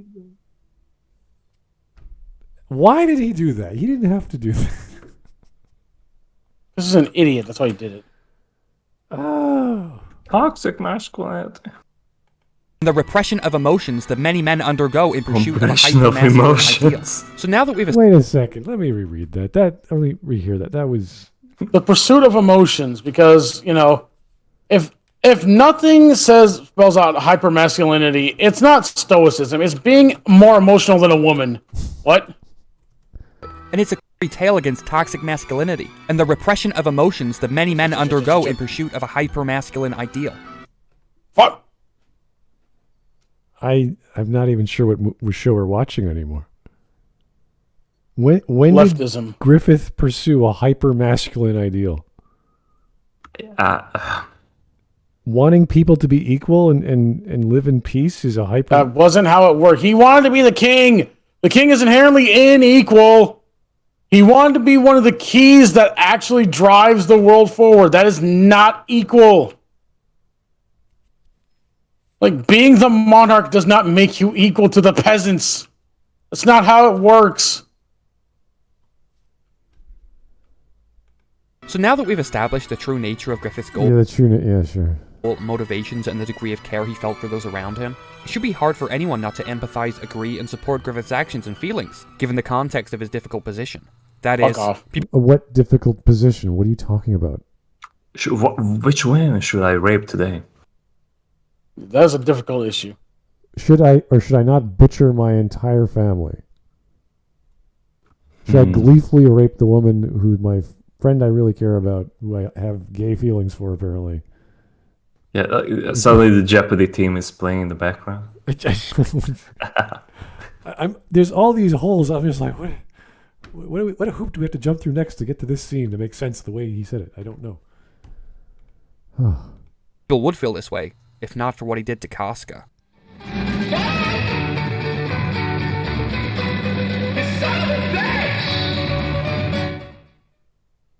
I've always had a hard time believing that anyone would unironically be mad at Griffith's actions in sacrificing the hawks during the eclipse. It's the most milquetoast, immoral action you could be outraged at. What? For one, I think I want to stop watching this guy. Nope, I gotta figure this shit out. I need to know. I want to hear at least what I think he his just argument starts. think he just said rape and mass murder is milquetoast. It's the most milquetoast thing. And no one should be bothered by this. This is No. a bunch of demons slaughter. Like, this is like, what is he Like, do? a bunch of demons devouring a man's friends and using them as meat puppets to give him hope before they tear said meat puppet apart. Yeah, okay, that's milquetoast. The fuck? sacrificing 100 men to ensure that tens of thousands didn't die in vain, and to allow for a utopian society to flourish for many millions of people. Is it a utopian society? It's utopian up until the sacrifice that is definitely going to happen because it happened exactly there 1,000 years prior. This is not the just war argument. This is, let me butcher people who I care about and whom I thought they cared about me. Because, I'm not a narcissist. I really, really care about people. So that in the future, other people that I don't care about can have this proverbial demonic utopia thing going on. Like, if Griffith really cares about being a good guy, then why the hell did he destroy the witch and the tree? Like, why did he destroy the entire elf island? This does Like, not. he could have left them in peace. All he had to do was not such a noble goal. He's trying to equate, I care about my friends who I butcher so that people I don't know in the future, the kingdom I want to make, will live in peace and under my iron grip. I'm like, what? When did he plan this all out? When did he have this thought? This was not during the eclipse? Like, what? I don't get this. This was not what he was envisioning before the eclipse. No. Violence and scarcity seems like a no-brainer to me. The only reason anyone cares so much is because of how the narrative... Without violence and scarcity, Motherfucker, like the entire Falconia is the only place humans can be. Outside. Pandemonium, my guy. Not in even then. Pandemonium. What is up with this person? I'm trying to think of other places people might be able to live with all the demons running around. None. Albion? None. They all cease to exist. Like there's one place. It's the fucking Fortress Island where the Bakiraka live, and even then, It's as only a soon as matter of that's time. yes, as soon as that's found, they're gonna fucking take it over and try and kill it. We know that because Griffith did that with Elfhelm. Yeah, Alfhelm. Like, because he has a tree where he can just fast travel to any place on Earth. He can just do that. Like, because the tree is connected to every single place. If we take out the demonic aspect and just see it as the demons are just his next knights or his next commanders. Quite literally, actually. Yeah, so it's like, okay, he threw away his old commanders because they're not as powerful, apparently. Everything was thrown away so he can get more power, so he can command more he did troops. an Elon Musk on Twitter, basically. Okay. Either way, it doesn't matter if it's religious or spiritual or philosophical or demonic, it's still evil. Killing people for your goals is still evil. No, it does not matter what he did in the past. It does not matter if he was a saint or he's really good to kids or he had these ideals. This is like the thinking of a child. I'm going to be good when I'm never going to hurt people. I'm going to be the nicest person in the world. Everything I say is going to be the truth. Never going to lie, etc., etc. I'm going to be the perfect young adult. I'm going to grow into adulthood. Everything's going to be great. Everyone should listen to me. I'm great. I'm brilliant. I'm smart. I'm moral. And he keeps thinking that. And now he's saying, well, this thing called socialism where everyone's the same, just like me. I want everyone to be like me. Good, smart, true, pure, blah, blah, blah. Like he thinks like the utopia that supposedly like Griffith brought through is like the same shit that the Star Trek universe is in. No. Oh, we have replicators. No.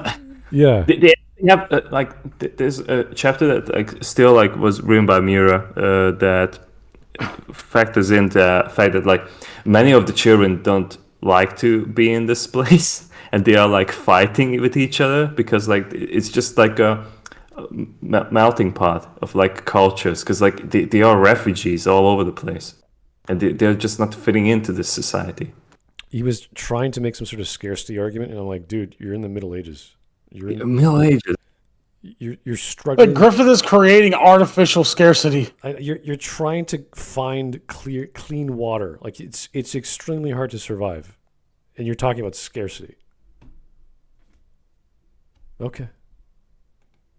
Is to have us care about the characters that were in the eclipse. Just because you've spent the time to grow attached to judo doesn't mean his life had any more value than the boy soldier that died on the battlefield, or any number of the thousands that had. Are you joking right now? Do you understand how you think a stranger has more value to me than my mom or my dad? Are you serious?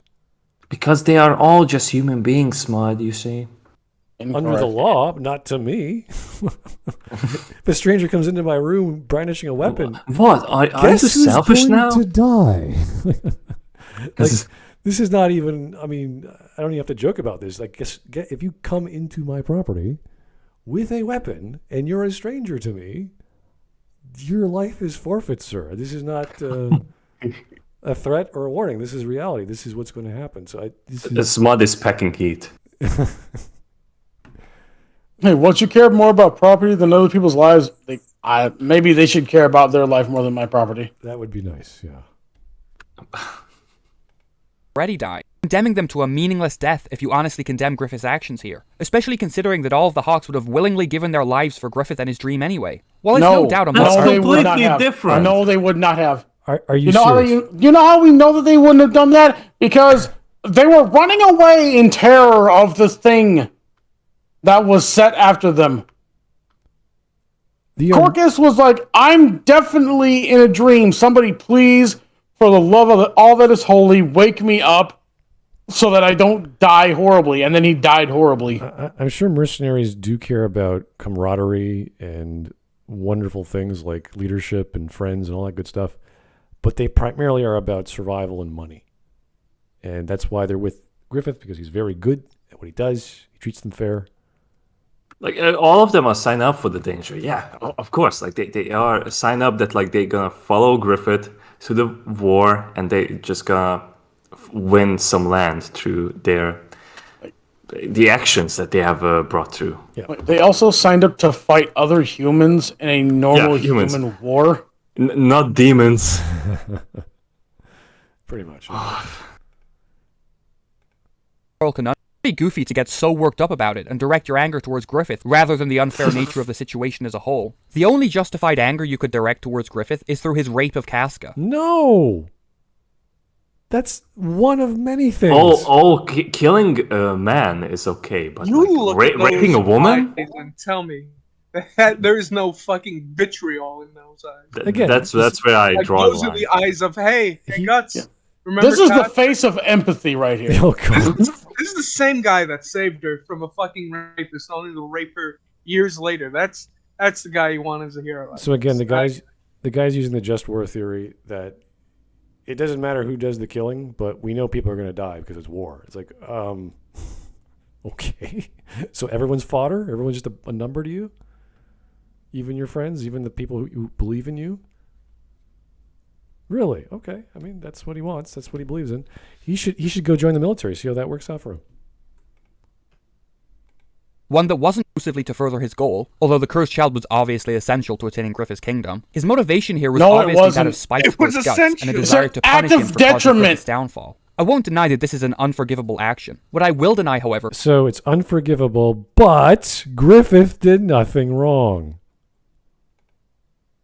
Are you listening to yourself, sir? It was essential that he had to rape her. He did nothing wrong. The ends justify the means. Oh yeah, I didn't believe in that. I wasn't going to make that argument. I just did. Oh, whoops. Oh my God, this man is not even past grade school yet. Femto is even the same character as Griffith. Now hold on, let me explain. The first thing that people often go to when arguing that Griffith was always a piece of shit and never cared about anyone but himself is his Yeah, that's horrific the rape truth. of Casca. This one scene should be irrefutable evidence towards Griffith's lack of empathy and unforgivable evil.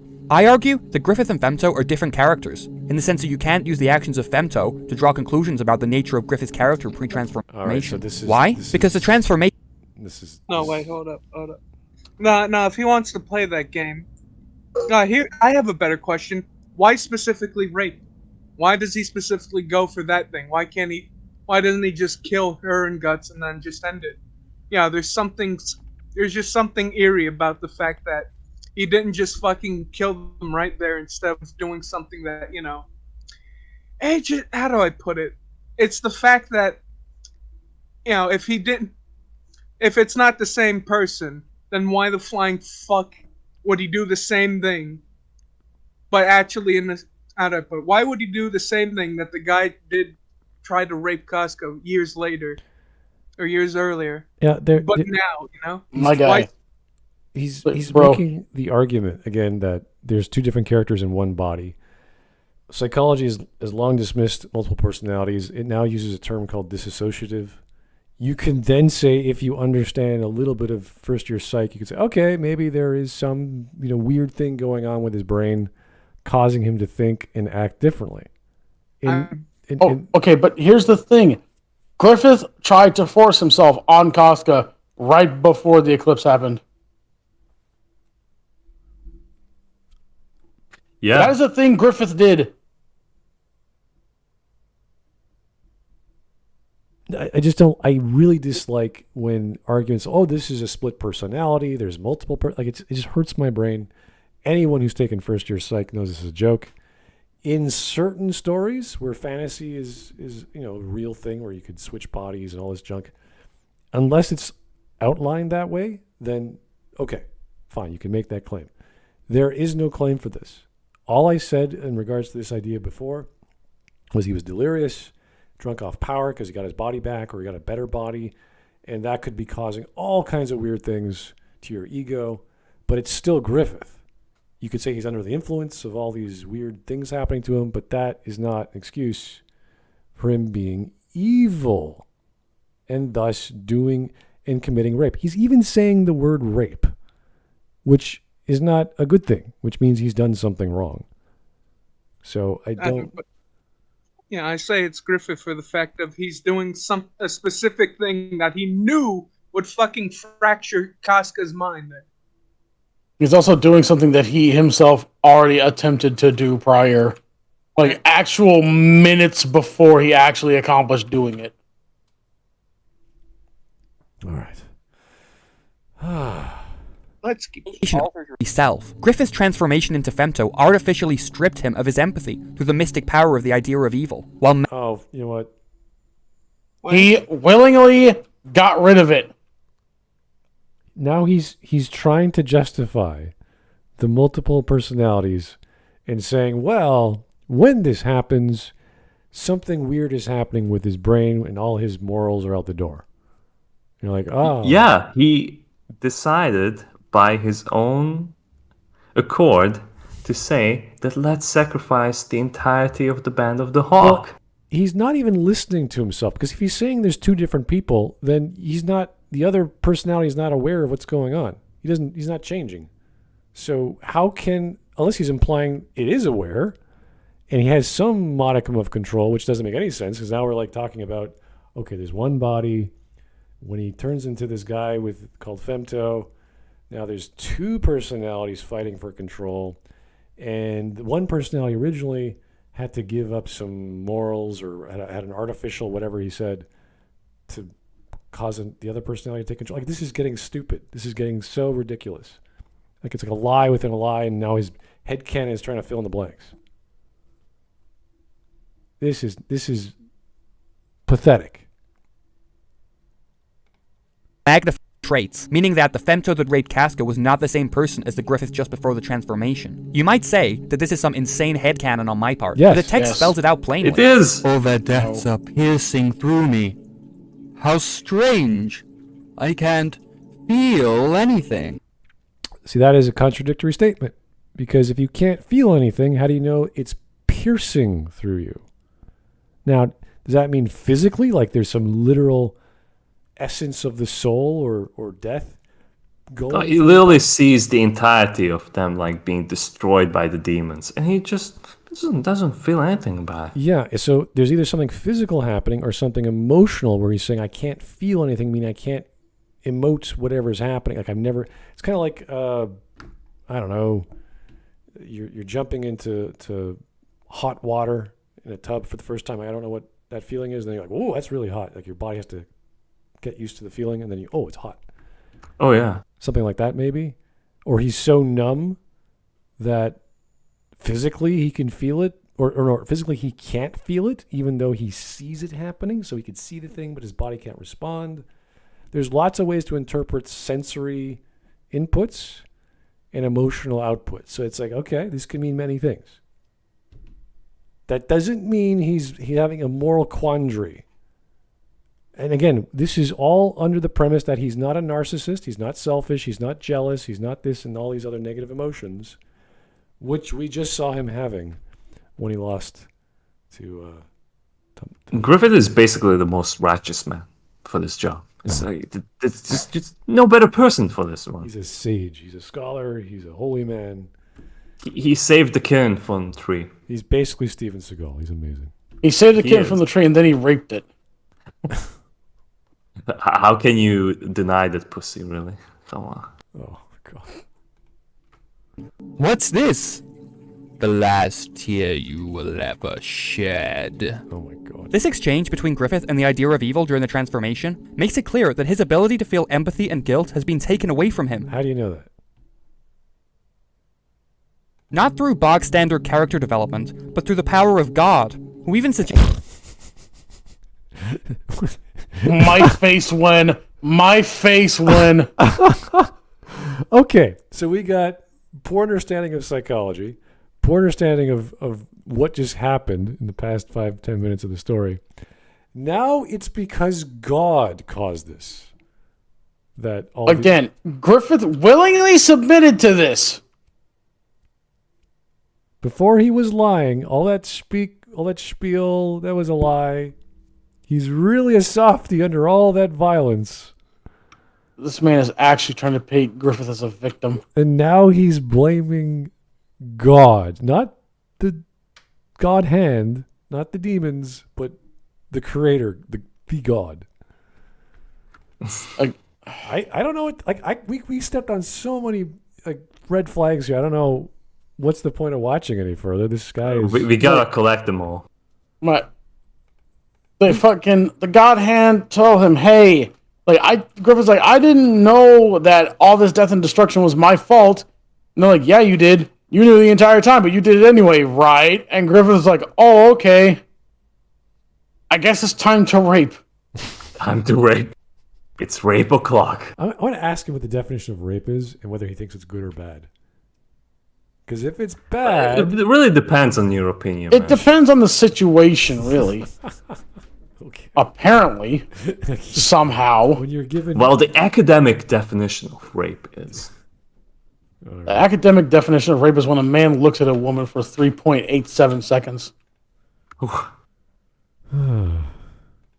Just that his layer crystallizes as a bayonet used by the next apostle. Griffith's surprise at not feeling anything at those who were dying around him indicates that he expected to feel anguish, proving that he did possess empathy in the first place, but some power beyond him has freed him from it. Of course he does, because he's still a human before becoming an apostle. He is an apostle. He becomes God hand. But we have previously talked about the slug count, that like he still had humanity in him. He could make a rational decision that like, no, this is where I stop. I'm not willing to like sacrifice my daughter. He could make those decisions himself as well, but he refuses. He's just like gonna go around with it. But people that call like the Black Swordsman arc like useless or don't understand, like we have confirmation that Griffith could have not done this because we've seen that demons can choose to not do this.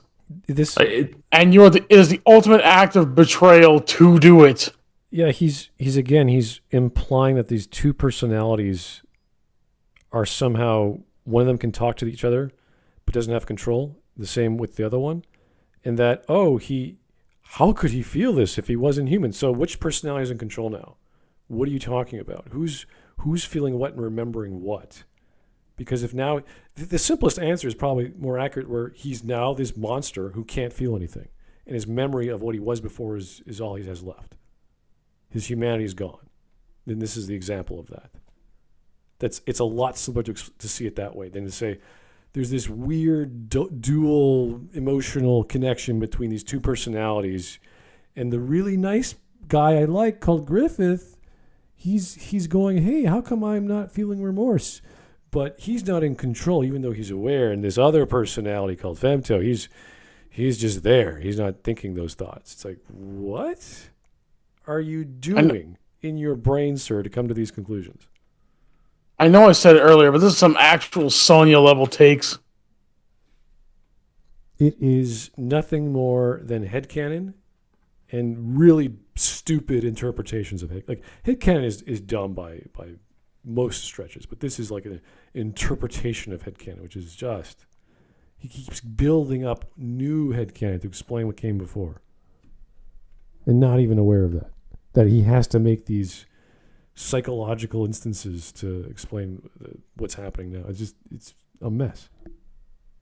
You gotta stretch more than Monkey D. Luffy to get where he of is. Griffith's negative traits without the empathy, that was always his fatal flaw, is the only one that can make sense when looking at Griffith's actions. Okay, so he's always had the fatal flaw of being a narcissist. Thank you. That's a fact that like he established in his headcanon chapter of this video. Yeah. So it's like, but he refers to it as like the ultimate truth. It's empathy. Like he's seeing the layers and he's interpreting it as, well, in my brain, this would not happen because he's not really a narcissist. Even though he has the elements of a narcissist, he's really a good guy on the inside. Even though he checks out every single checkbox for a narcissist. It's like only a mother could love Griffith. You know, my son on the inside is an angel. He's so perfect. I don't care how many people he's killed. I will always love him, blah, blah, blah, blah, blah. What's the tipping point, sir? Is it 200 people? Is it 2,000? Is it 2 billion? When do you say, oh, this is no longer my son? How many people does Griffith need to rape before it's not okay to be Griffith? Last chapters, when the sacrifice gonna happen in Falconia, he's gonna be like, "What, Charlotte? I never liked that character. You know, it was justified." It comes down to volume. It's like how much what evil does this guy perform until he's no longer your golden boy. The time he was to the sacrifice at the eclipse. Griffith in the dungeon displayed both spite and hatred towards Guts for putting him in that situation, as well as love and care for him, with a desire to see him not hurt. Love and care for him when he tried to choke him. He tried to choke Guts. That's the first thing he did. Like, how is Guts' fault that like Griffith ended up here? It's all Griffith's fault for reacting in such a way. Guts didn't make Griffith cry. Griffith decided to choose to be bitch about this situation. It's like, oh my god. Is perfectly encapsulated by Griffith's attempt to strangle Guts and then his subsequent hesitation and caressing of Guts' arm, showing that Griffith's love for Guts overrode his hatred for him in this state of mind. That was a caress? He just dropped his arm? Okay. I mean, if you're nothing but skin and bones, I guess dropping the weak body you have over someone's arm is caressing. This is so clear when looking at how Griffith tried to save Guts from falling during the eclipse, obviously still caring about his well-being. It's clearly been shown to us by Mura again and again that Griffith could never have hurt Guts out of spite in this state. So my argument towards the transformation's psyche-altering effects hold the most weight in being true. Griffith would never have raped Casca pre-transformation, so my assertion that he was motivated by empathy for the Golden remains true. Now some of you might be crying, hold on, didn't Griffith also try to rape Casca in the tent? Yes. He tried it before. You can't say he was any different back then. Now this argument comes from a shallow misunderstanding of the scene with Casca in the tent. It wasn't an Shallow? Okay, I want to hear this. attempt So by when you Griffith to- force yourself on a woman and you hold yourself there, and she feels so sorry for how pathetic you are that she doesn't move, in spite of you trying to rape her, like, Jesus Christ. rape Casca, but it was a sexual advance more akin to what he did with Charlotte than what he did to Casca during. Yeah, what he did to Charlotte was also not good. It was yes, rape is a sexual advance. Thank you. That's That brilliant. was only a sexual advance. Wow. It's not, guys. It's not like it's not what's called. It's not worse than the thing that you see. It's Charlotte. She wanted this thing, but you see, Charlotte is a child, and Guts fucked her, or Griffith fucked her. That's not good. I think that is not bad. I think this guy's rational thought is just so fucking bonkers. It's left-leaning ideology. I think I have the distinctive need to like call Child Protective Services on this guy like preemptively. Yeah, and he's using this mentality and applying it to the thing he loves, and trying to say, you know what, I really like Griffith, but people think he's evil, even though he's the most idealistic guy in the story. I like Griffith for his ideals. I'm going to try and backwards understand everything he's done, not as bad, but really as good, and justifying that because inside, I think Griffith is really nice boy. And really nice boy. Because like when you compare it to like politicians in the real world, like the kind of sacrifices they do for our welfare, the Griffith isn't too bad. No, Griffith is a rapist, just like most politicians. Exactly. This is so childish and If you fanboys. believe in yourself with the tiniest hint of magic, all your dreams will come true. That's what this fucker sounds Faith, like. trust, and a little rapey dust will get you anywhere in life. All apparently. your rapes will come true. No, just all your rapes are belong to us. No, just put Groucho glasses on Griffith and bam, it's Put your- not the same person. Put your Where did glasses Griffith on. go? Nothing will Everything be will wrong. be wrong. It's no pain, it's no shame, it's up to you. Okay. Tell me why. Tell me why. The eclipse. Look at the eclipse scene. Here, Griffith's motivation for raping Casca is entirely to hurt Guts out of spite, where Casca is simply a means to do so, a sword that he Why uses would to he deal as do much pain that? as he can to Guts. Griffith's eyes remained on him the entire time. Casca's feelings or perception of Griffith didn't matter at all in that moment. She was a pawn to him, just as Griffith had convinced himself that that was what he thought of her beforehand. Wow. Where did that idea Yes. come from? It's almost as if Griffith is a bad person. So does having bad thoughts make you bad, or like because Does having bad thoughts that you act on immediately when you have them make you a bad person? yeah, because yes. he's saying that on the inside he's a really good empathetic person, but on the outside he's a monster. But now he's saying, oh, he thinks of people as pawns, and then he treats people like tools and pawns to be discarded. So, like, when do you connect the dots and say this person's evil? Like, I don't care if it's inside or outside. Like, it doesn't matter. You're saying both. They're both bad. Like, if you have the thought of raping somebody and then you rape them, that makes you a rapist. Yeah, I'm sure the Unabomber loved his pet dog and petted his pet dog, and the dog was happy. It's great. But Listen, hold on. Don't bring Ted Kaczynski into this. okay, All right? you just Ted Kaczynski actually did do nothing wrong except for all the bombs. Yeah. oh right, the bombing. Yeah. Yeah. This is all in the tent scene. Griffith's advance on Casca here was entirely motivated by a desire for her to see him as a strong, competent, attractive man, How just do as she you once know had. that? This was after he had felt emasculated by her pity Did you towards ask him him? throughout the previous few chapters, and he wanted her to love him again. You can't compare the two scenes whatsoever. I wanted. Where I did wanted- the Griffith touch you? I wanted my rape victim to think of me as a strong, powerful man. Yeah, it's almost like that's the fucking entire motivation of a rapist. I want to exert my power over my victim. This guy could justify like murder, a homicide, like poison. Like, dude, do you understand what you're trying to explain? This guy is Ted Bundy's biggest fan, aside from Ted Bundy. He is sounding like a psychopath. I'm going to justify murder, rape, and mutilation, and like this is torture. Like, come on, dude. I'm glad there's a ratio on his video. If you guys didn't notice, but Yeah, it's 4K.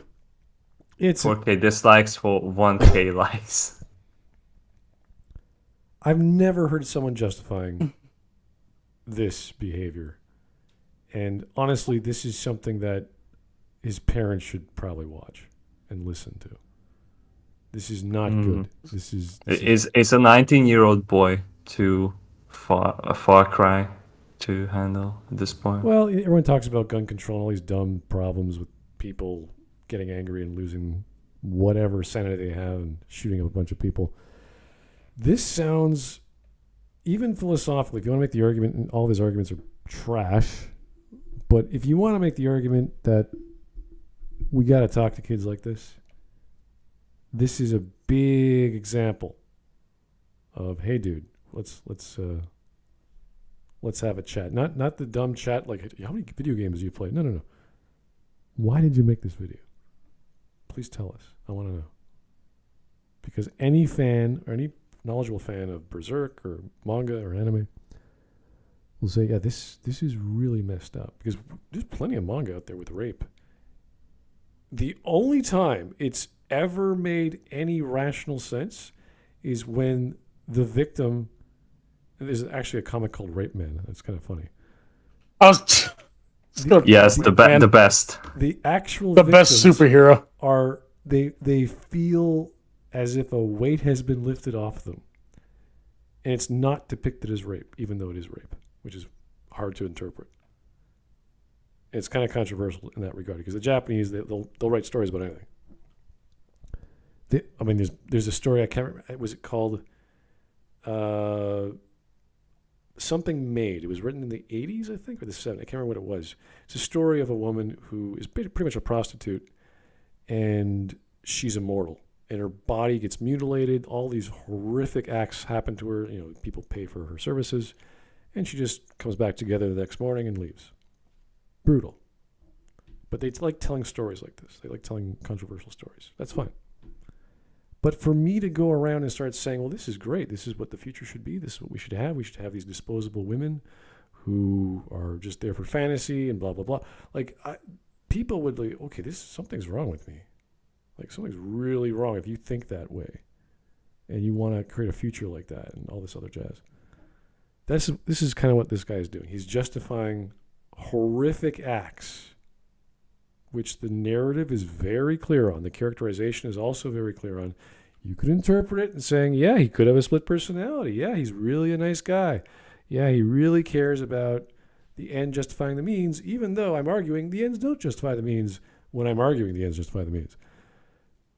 Something is wrong. And it's to this level. If it was like a 10-minute thing, I'd be like, whatever. This is dumb. This guy took years to make this, which means he had arguments with friends. I like how this guy was making feminist talking points, but is actually doing rape apologia. Like, the fuck? Yeah, it's scary. That's why I'm scared. I want this guy to be talked to by his parents, if he has parents, hopefully. Something. He was an orphan, just like Griffith. Something. Yeah, can you imagine, Mark, you making a defense of Johan, saying Johan did nothing wrong? Johan did nothing wrong, absolutely, yeah. Because he didn't know better. That's why. A classic psychopath in this 80 episode arc of a story. Something like that, yeah. Where it's so, like, everything, the music, the narrative, the dialogue, the characters, they're terrified of this guy. He is the devil, essentially. And he talks little kids into suicide. He gets alcoholics to commit suicide. He doesn't even have to get his hands dirty. He's so nefarious. He's so vindictive and manipulative. And to say, oh, he's a great guy. He really likes children. He cares about the police. And all this jazz. When he literally says, I just want to stand on top of all the bodies at the end of the world. There's something wrong with you. You're losing the plot. You've lost the story. Forget the plot. Everything's gone. All right, so we can keep going if you guys want to. It's up to you. Yeah, let's keep going. Right. I mean, we're almost done. All right. However, the disregard for her pain and suffering, and the other involved a motivation for her to feel positive emotions towards him. So that argument falls flat. While it's true that Griffith's advance on Casca here is problematic, as it was with Charlotte, it is of course forgivable, especially considering what Guts did to Casca in Volume 23. And this is where I get to fan hypocrisy. Fuck off! It's problematic but forgivable, but fuck you if you ever misgender a trans person or whatever. Oh, here's the worst part. Let it play. Jesus Christ. Oh, okay, Guts getting possessed by a demon. His response is, it's priceless. Surrounding the reception of different characters. Guts sexually assaulting Casca was far worse than anything human Griffith Fuck did. You! He was possessed! Right? Because he's the main character, and the okay. narrative has pushed the audience Because to empathize with Guts. You might... People forgive Guts because he hated himself for doing it and then didn't do it again. And then spent the rest of his time and energy trying to make up for having done that.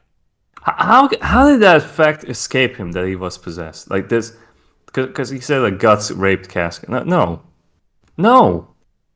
You literally see that one of those demons entering his body and possessing him. Excuse for it. Oh, here's his explanation.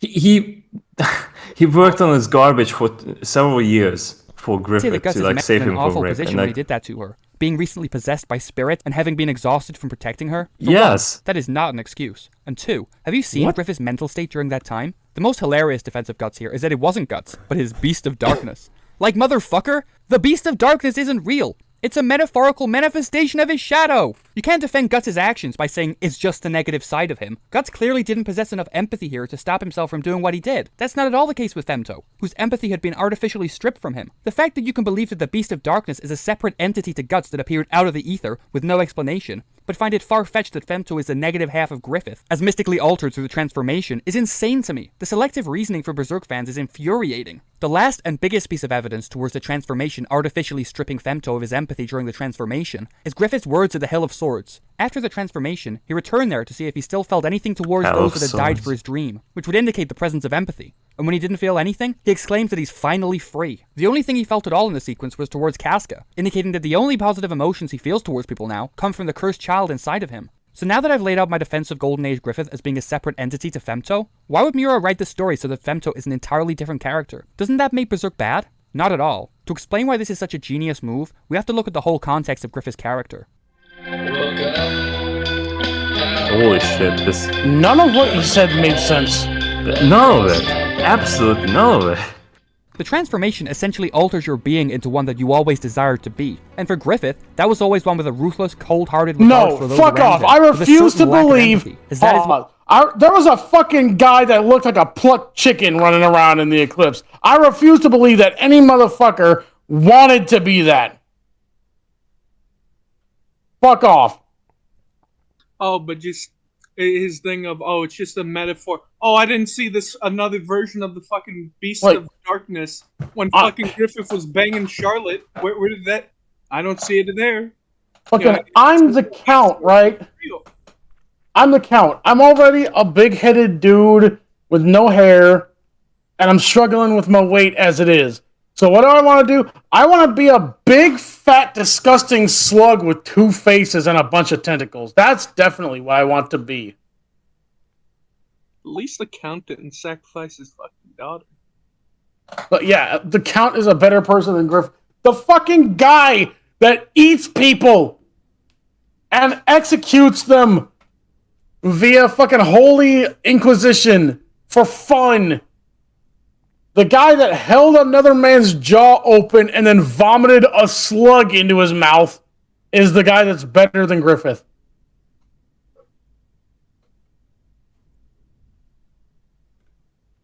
But he always romanticized masculine leader, fit to lead an army into battle, traits that Griffith was never able to attain as a mortal. We see consistently throughout the Golden Age arc.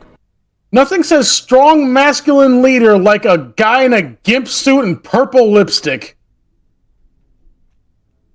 I'm sure the mercenaries would have signed up for that. Gimp suit Batman. Like, there's a reason why Griffith doesn't allow the humans to see him as Femto. Because he knows everyone will be like, hey, that's fucked up. What are you? It'd be one giant domino effect that wouldn't stop.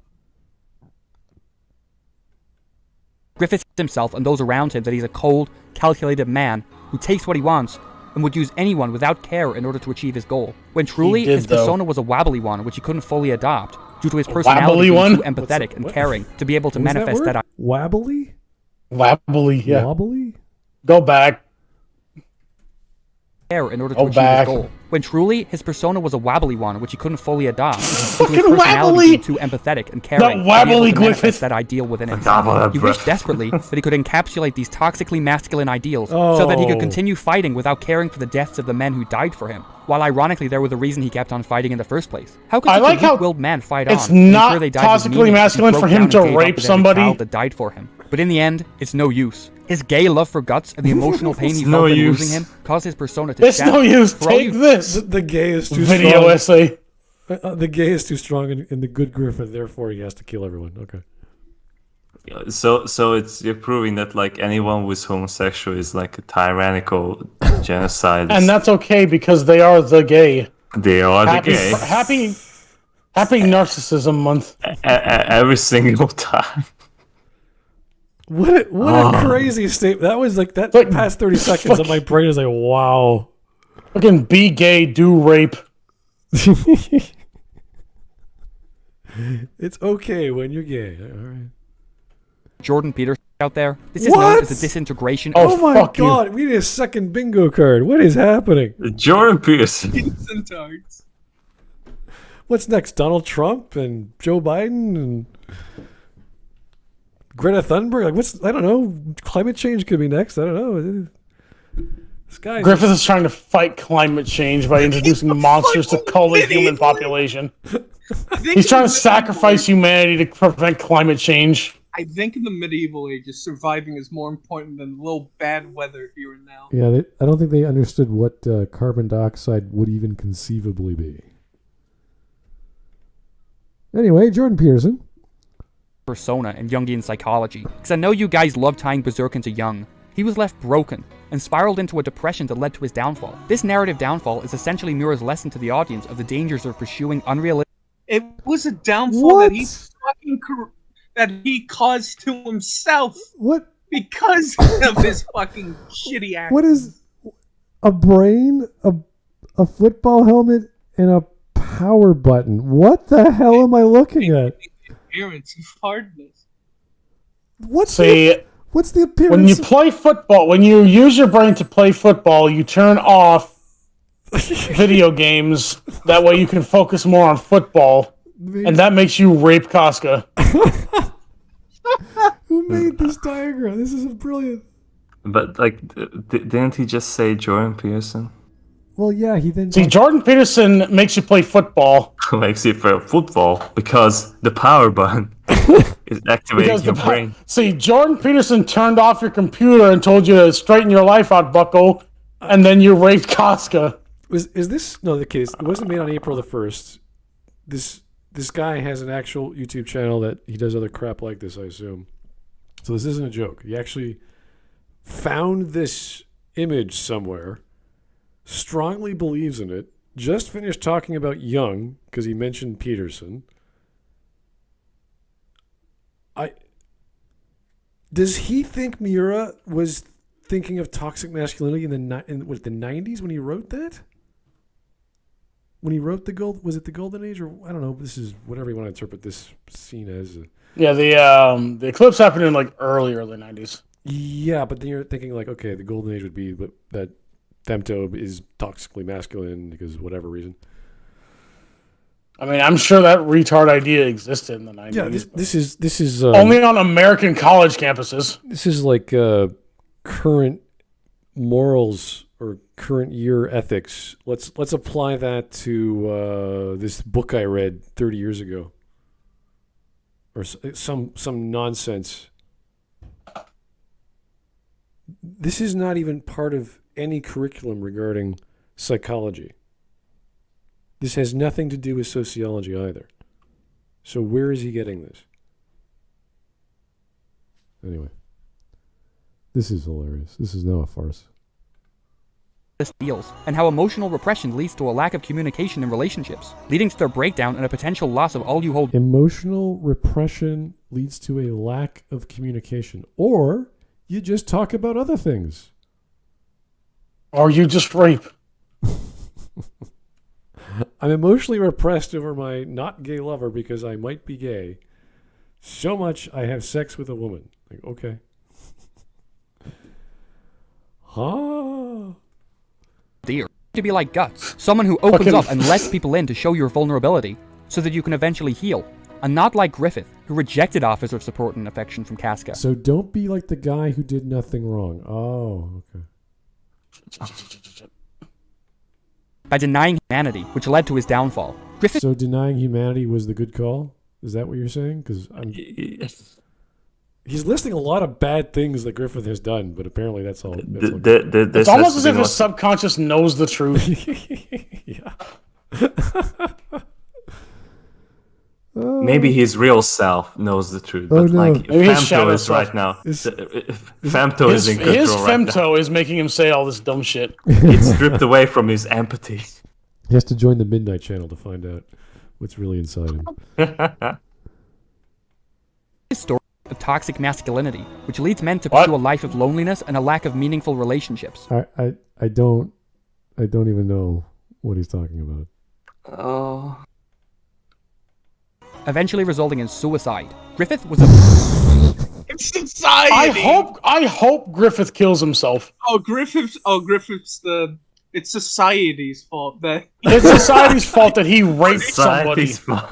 it's society that he fucking made a stage play out of people's lives just so he could become a fucking king.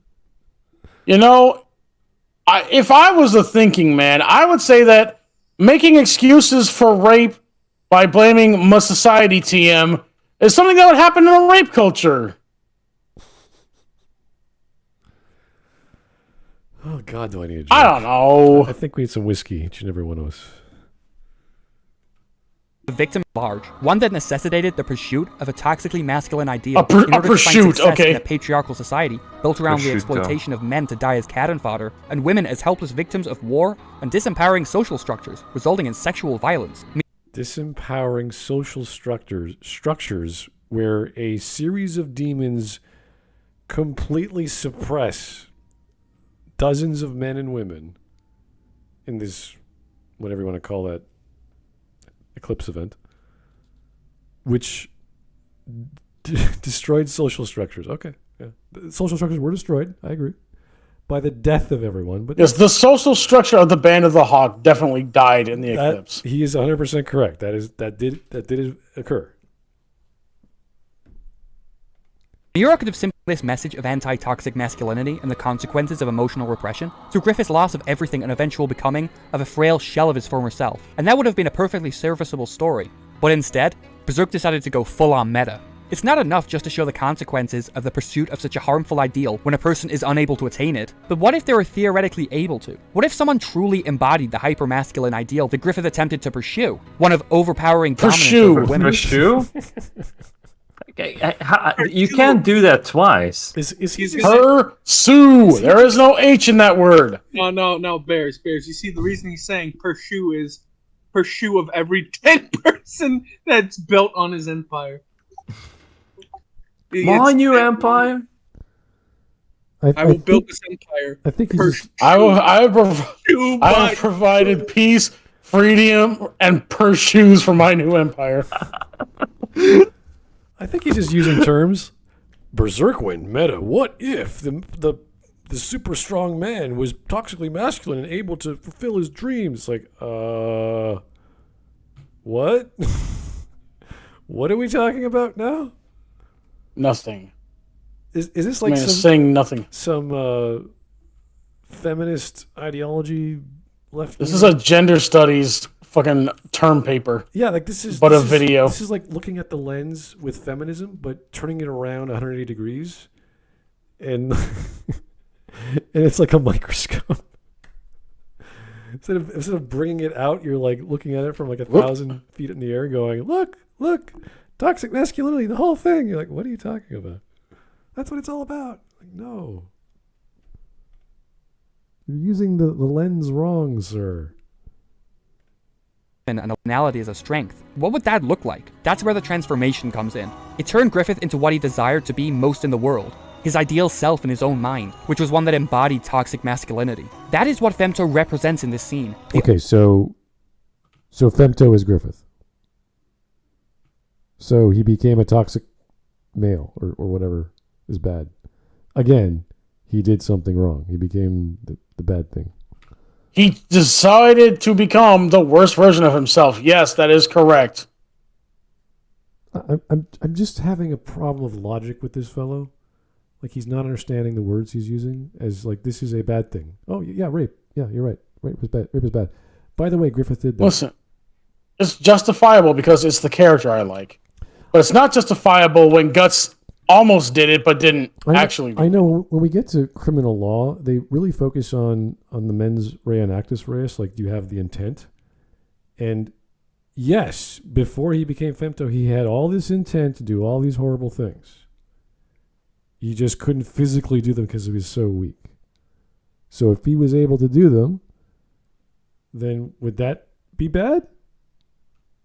But because he had only the mens rea, therefore it wasn't bad. He just had the thought of rape and killing and whatever. It's like, when do we cross the line where the law comes into play saying, oh yeah, the law says this. And yes, it's hard to use moral standards of today to a fictional piece that's set in the fantasy world. But that's why we like the stories, because we see these horrific things. We go, oh my goodness. And we're quite sure whether there was a law or not in place, those actions are still bad, are still wrong. And he should know better. And this is why I still think his parents need to talk to him about this. Ultimate patient of the hypermasculine ideal that's so highly valued in Berserk's, and to a degree our own, world, with the rape representing the ultimate consequences of taking such an ideal to its logical extreme, the rape and abuse of women. Femto using Casca here to assert his dominance over Guts is both a commentary on the toxic way men compete for dominance, as well as their perception of women to be possessions and a status symbol for men. This is the logical conclusion of a society that values toxically masculine traits. A rape culture, and suffering for both men and women. So demons. You excused rape several times in this video. But now, what are you talking about? But now rape is bad because the demons set it up, and that's a cult. There's a culture. It's an entire culture of demons who eat and kill and rape and blah blah blah. I mean, technically that is probably true in the story, where you can actually use that phrase. But where did you get that phrase, sir? Like, where did you hear that prior? And how do you know? Jordan Pearson. Oh. Like, you better rape your room, bucko. This scene is supposed to reset all three characters, bringing them from the height of nuance to utter simplicity. Guts sheds all... Utter simplicity? I don't think Guts or Griffith or the other characters are reduced to anything in that scene. I mean, Casca's reduced to a shambling nothing. Yeah, but she's more than just a target of Griffith's jealousy or whatever. Like a lot is happening in this scene. So you can't just say because violence therefore reduction. That's not how action works. That's not how climaxes work. It's quite the opposite. You could say it comes to a focal point, and then from there it becomes something else. But you have to be very specific on what you're talking about. Contemplative nuance to become a straightforward, vengeful character with as strong a goal as you could ever have, and Casca loses all her complex maturity that she's built up over the course of the arc to be raped by the man who saved her from rape in the first place, while being used as an object to further Griffith's goals, ironically what she always wanted to be for Griffith, a sword for him, used to hurt Guts. Both characters here achieve what they always wanted, albeit in a twisted and ironic way. What more fitting end is there for Griffith's character then, than one which attained the ideal that they always wanted to be, and that this is the disastrous result? That is why Berserk is only great fiction if Femto and Griffith aren't the same entity. The rape scene is the perfect encapsulation of everything wrong with men in society. The real reason... If only my headcanon is correct, therefore it's okay. Oh yeah. Everything wrong with man is rape. I think, Mister, you have missed quite a few other things as well. It's like you're doing a car slalom. What do you call those tests? Like you're testing steering, you're testing braking. Yeah. And he just smashes through all the boundaries. He's going, yeah. If I didn't hit anything, I would have done well. It's like you're right, but you hit every. But you're right. However, if only you actually dodged all the objects in your way, you would have passed the test. Sadly, you hit them all. This might have been the most retarded is that there are a video I've worrying ever number seen. of people in the Berserk community who are reactionary MGTOWs, or men going their own way. Essentially woman-hating incels. This is crazy. He's going. what are you on about? We need a second. The second bingo card needs to be making with this guy. This is nuts. What is MGTOW? Men going their own way. Like, men who don't want anything to do with women are the exact same thing as men who rape women. You know, there's plenty of Stoics who don't give a shit about most things, including women, and it's not even a factor. They're just like, yeah, women are nice. But I enjoy reading, I enjoy scotch, I enjoy cigars with my friends, and that's totally fine. You can live your life, not have kids. Good for you. Nothing. Why he's equating this with men who can't get women, I don't know. It seems the opposite to me. This is an idiot. Because people who are comfortable and confident and stoic and, men, they're like, yeah, life is pretty good. It can get bad, but I choose it to be good. Rape wife, life good. Wife fight back, kill wife. Life better. That's my. Thanks, man. That's great. Oh, God. All right. who seem to gravitate towards anything Jordan Peterson related. Here we go. And Berserk falls into the photoshopping. Yeah, okay. What? Okay, so I guess that's Freud. And I guess that's Jung? I think so. Why do you think... Trotsky. Is it... No, that's don't know. Freud and Jung. I'm not sure. Why would he bring up Freud, though, unless he's talking about sex? I think that's... I'm wrong. That's Nietzsche and Jung. That's Nietzsche? Oh, my God. Nietzsche on the right, I believe. Okay. Well, maybe a younger version of Nietzsche. Usually he has that giant mustache, and it's when he's older. Mustache. Yeah. to this category with its references to Carl Jung and individualism. While there's no doubt that Berserk's messages for self-improvement and self-motivation through the character of Guts have done a lot of good for people, it's also the case that it brings a lot of toxic people to the fanbase, especially considering the misogyny you, which for rears its head example? every once in a while. With all that said and done, I hope that I've outlined to the best of my ability why Griffith is a defensible character, worthy of sympathy throughout the Golden Age. Okay, if you're saying he's defensible, that means he's done things which are wrong. And you can try to defend them, but they are still wrong. You can justify murder and rape all you want, they're still wrong. This is... The guy just does not listen to his own words. Whose flaws are rooted in a desire to ensure that the men who died for him did so with a purpose, to create a more egalitarian society rooted That's not egalitarianism. in empathy. No doubt I'll get hate for this, but for the few people who do agree with me, thanks for watching the video. Well, we don't agree with you, and we watched your bizarre video anyway. Why wouldn't he thank the people who actually watched the video regardless? Jordan Peterson discovers Berserk? What is wrong with this guy? It's an AI generated video. Why Griffith is legally innocent. What? That is the sequel to this video. This guy Wait, is, this guy's a retard. I'm sorry. You cannot He is. apply a law, depending on which part of the world you're in, to a fantasy story about demons eating and raping people. Like, what are you talking about? Hey, Smud, you want to know what's also terrifying? This man has a girlfriend.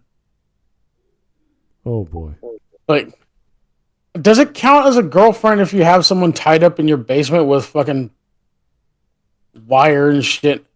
I don't think so. Oh no, he didn't even kidnap her or anything. She's just probably naturally as stupid as he is. I'm scared to go through the memes because there's No, either no, you Yeah, gotta. it is meme time, isn't it? a whole We bunch. need memes. This is the refreshing part. All right. Don't worry, they aren't that bad. All right. Well, let's see what we got. Okay. Sir, if you have a complaint, I suggest you submit it through our email system. I would be happy to refer you to our website. You are done. Fired. Do not show your face at the laundry again. All right. That was weird, but thank you. Griffith was right. Griffith is right. I will not leave until you acknowledge Griffith was right. Oh, it's Weekend Warrior. He betrayed all of his companions, butchered and branded them to their souls are in a hellscape of torment for all eternity. Griffith was right. I am a god hand. Oh, boy. I am a god hand. I'll have to message Weekend Warrior just to laugh along with him. Literally of- the entire video. Speaking of Vosh, everyone put your hands up. Please, sir, think of the children. Oh. Oh. Live Dr. Guts reaction. I am the hawk of light. I have a dream. You belong to me. Okay. Oh my God. What is this? Griffith getting beaten the fuck out of, and then Elf, then little Puck. Oh, the side stories. Okay. Born to love chocolate, forced to love mayo. Okay. I can't decide what to call my upcoming sexist video. Berserk is sexist. Berserk has a misogyny problem.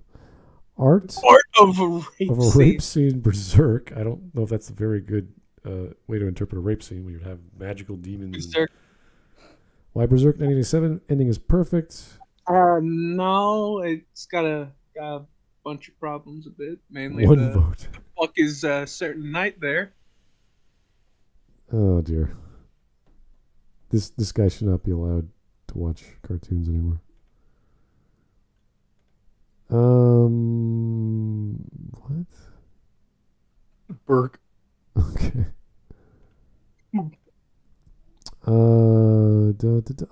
It's well, I think they're all really good actually. They put Monster in the middle. Well, I mean, yeah, just Okay. if you flip Vagabond, just put it near. Yeah, some people don't like the later parts of Vagabond. Yeah, well, the author just gave up. Yeah, sometimes I think the last part of Vinland's getting boring for a lot of people. But Monster is great all the way through. Berserk is, again, not for everyone, so it really depends on your taste. But yeah, no, these are good. These are all good shows. Or good mangas. It's Berserkin time. Berserk guy, I think his name is Nuts or something? No. Nuts from Burke. Pushu. Manga Digital Manga Fisico? Oh. Dear. Oh no. What we got? I'm sad that Kentaro Miura passed away, but I find peace in knowing he passed away before witnessing this hot garbage. Was that a comment on? It's a comment on the video. Yes. Thank you. I haven't read any of the comments because, God, why would I? Rogan confronts Griffith. Oh, how long is this video? God damn it. Too long. I'll watch it later. Griffith did nothing wrong. Okay. He just feels remorseful when he does something bad. Mario Bros. Wonder. I don't. Oh, no. Who did he sacrifice to become Elephant Mario? Well, thank you for the. Was this part of the showcase yesterday from Nintendo, or is that? I don't know. I've never heard of it. This is my first time seeing this image. Cool. It's okay, guys. He said he's sorry. I'm sorry. No, Guts! He said he's sorry! Griffith! Yeah, that's pretty accurate. It's me, Mario. I'm an elephant. Oh, thank you, elephant. It's my favorite Berserk character. Oh my God. 2 fingers. 3 fingers. The God Hand. I have 4 horsemen of I Have a Dream. Okay, that's. Not sure those guys go well together, but okay. They should make a band. I feel like you get the. Feel like it's just the further you get, it's like, now wait, hold a minute. Yeah, the second one I'm like, okay, kind of. Third one, Third like, one, nope. Third one, we're getting a little extreme, and then the fourth, it's like, okay, the rails are officially gone on this train track. Yeah. What do we got here? Oh dear. Oh, poor Mermaid Man. Maybe Griffith did this. Some of you may die, but that is a sacrifice. Yep, that is exactly the scene. What he's got we got The both. Baylet and the potato. Crimson Baylet, okay, and The potato's Casca. oh really? Yes. Dad, why is my sister's name Rose? Because your mother loves roses. Thanks, Dad. No problem. Pleasing old man for money. Oh God. Saw this one. It was like, what the F? Okay. This is something I came across where it's like, oh, I know the easy answer to this. Are Griffith and Femto the same? Yes, and it's like, what? Excuse me, they're not the same. Oh, fuck off! I'm right. You're not right. This is rigged. Yeah. human Griffith had his affective, not effective, but affective empathy and human compassion artificially stripped from him. I don't know what naturally stripped means, but artificially stripped. No, naturally stripped means when you sacrifice your friends to demons willingly of your own accord. Oh, wait. From him during the transformation without his consent. So he transformed him to Femto, but his compassion has been removed. He makes this weird analogy that there's this personality that's this thing that's being messed with, like played around with, and then he becomes the other thing. It's like, what happened to the old thing?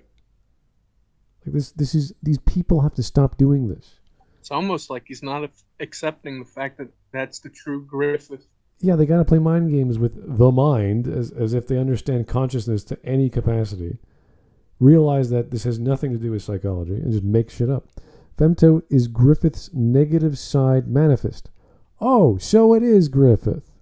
And magnified. See, this is like we make jokes about how the people misinterpret Persona, especially Persona 4 with the shadow selves, because they don't understand what they are. They're dark, twisted versions, and we see multiple of them to know they're dark, twisted versions, unless, as we joked about how Rise wants to be a stripper, and all these other characters are like gay or want to mutilate themselves or whatever. It's like, no, that's silly. It's a dark, twisted version of themselves because it's the demon world and all this other jazz happens there. It's also part of Jungian and Freudian id and shadow selves. Okay, and magnified to the highest degree. In this sense, human Griffith is not accountable. Really? He is because he decided to be that. He's the reason they're even there in the first place. Yeah, he's making the argument that there's two personalities, and the one personality who has had his empathy and human compassion removed isn't doing anything or isn't aware or is not in control. Like he's in his the body is a cage, and he's just aware, but he can't do anything about it. Let me put it this way: if he didn't bang Charlotte, they wouldn't have to fight Wild there. They wouldn't have to do all this horrifying events here. But no, I guess Griffith banging Charlotte was the correct. I want him to drop. I sacrifice. Yeah, I want him to. Me personally, the man in front of you, sacrifice all of you for me. I do that. Me personally, right now, I'm doing now this. All it takes is 3 or 2 simple words. Like I want him to draw me a picture of like, this is the brain of Griffith, and like there's personality 1 and personality 2. When does the first personality go away? Like, how does that work? Like, explain it. Show me the process. If it's magic, sure, press a button. Great. How do you know that's true then? Like, he needs to explain this theory of multiple personalities, one of them being degraded, one of them coming back. Or like, this is so stupid. Oh, jeez. Oh, not. I forgot this character's name. Emperor's New School character lady. Oh. What? 2020? I thought that was Esmeralda. 2016, 2012, and 1997. Oy. Here we go again. Griffith, I will create my own kingdom, Guts, so you can protect everyone you love, right? You will do that, right? King D making a better cartoon in 2016. Thank you, Mark. That's good. I'm sure Griffith noticed Guts during his speech from this far distance. Like, look at that. It's like, you tell me that from that perspective, you could see Guts from that stairway. Because, from that fucking distance, you would probably see maybe the first stairs, but not where Guts is at. There. Yeah, the lighting isn't like that good in this because in the manga you can clearly see that it's nighttime and like only the well-lit area is near the fountain. So Guts and Casca is probably in the dark. This I too. kind of reminded me of the Joker dance down the stairs in New York. Griffith does the fucking dance. You wouldn't get it, Guts. More happy news. Super Mario RPG. Oh, they're making a remake. That's awesome. Good stuff. Oh, they got Gino. Oh, yeah. Love that. Damn, that's crazy. Great game. What do you... Oh, dear. What are they gonna release next, Mother 3? There might be a Chrono Trigger remake. I don't know. Who knows? Guts froze out Griffith. Yeah, this was a good part. That was a memorable part of the video. I can't believe how murder and rape were considered such a violent. It was such a milquetoast scene. Like, whoa. My guy, I live in Portland, Oregon. Come on. Rape is everyday thing.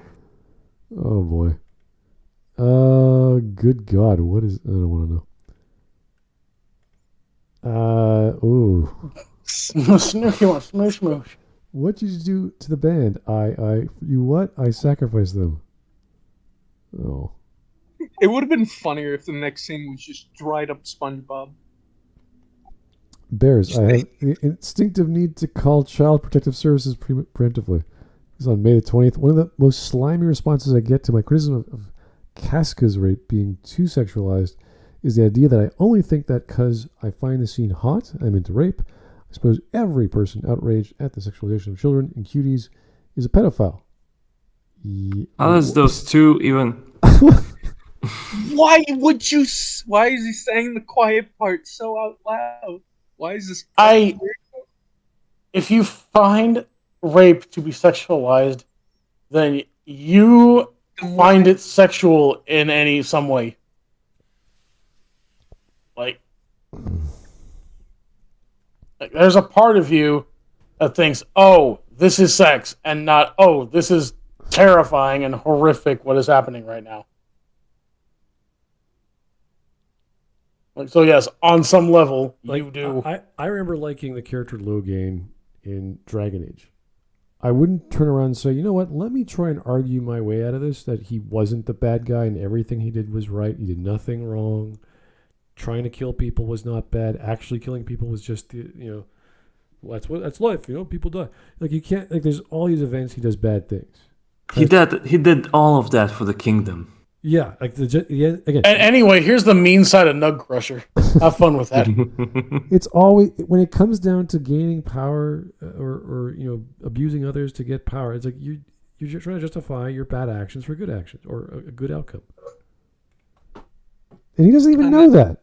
He's just like, well, I preemptively said this isn't about that while making that argument. And here are his defenses. Oh my God. I'm not even going to read that. Mucho texto. Read before commenting, leftist meme. No, thank you. Shut up, cat. Jesus Christ.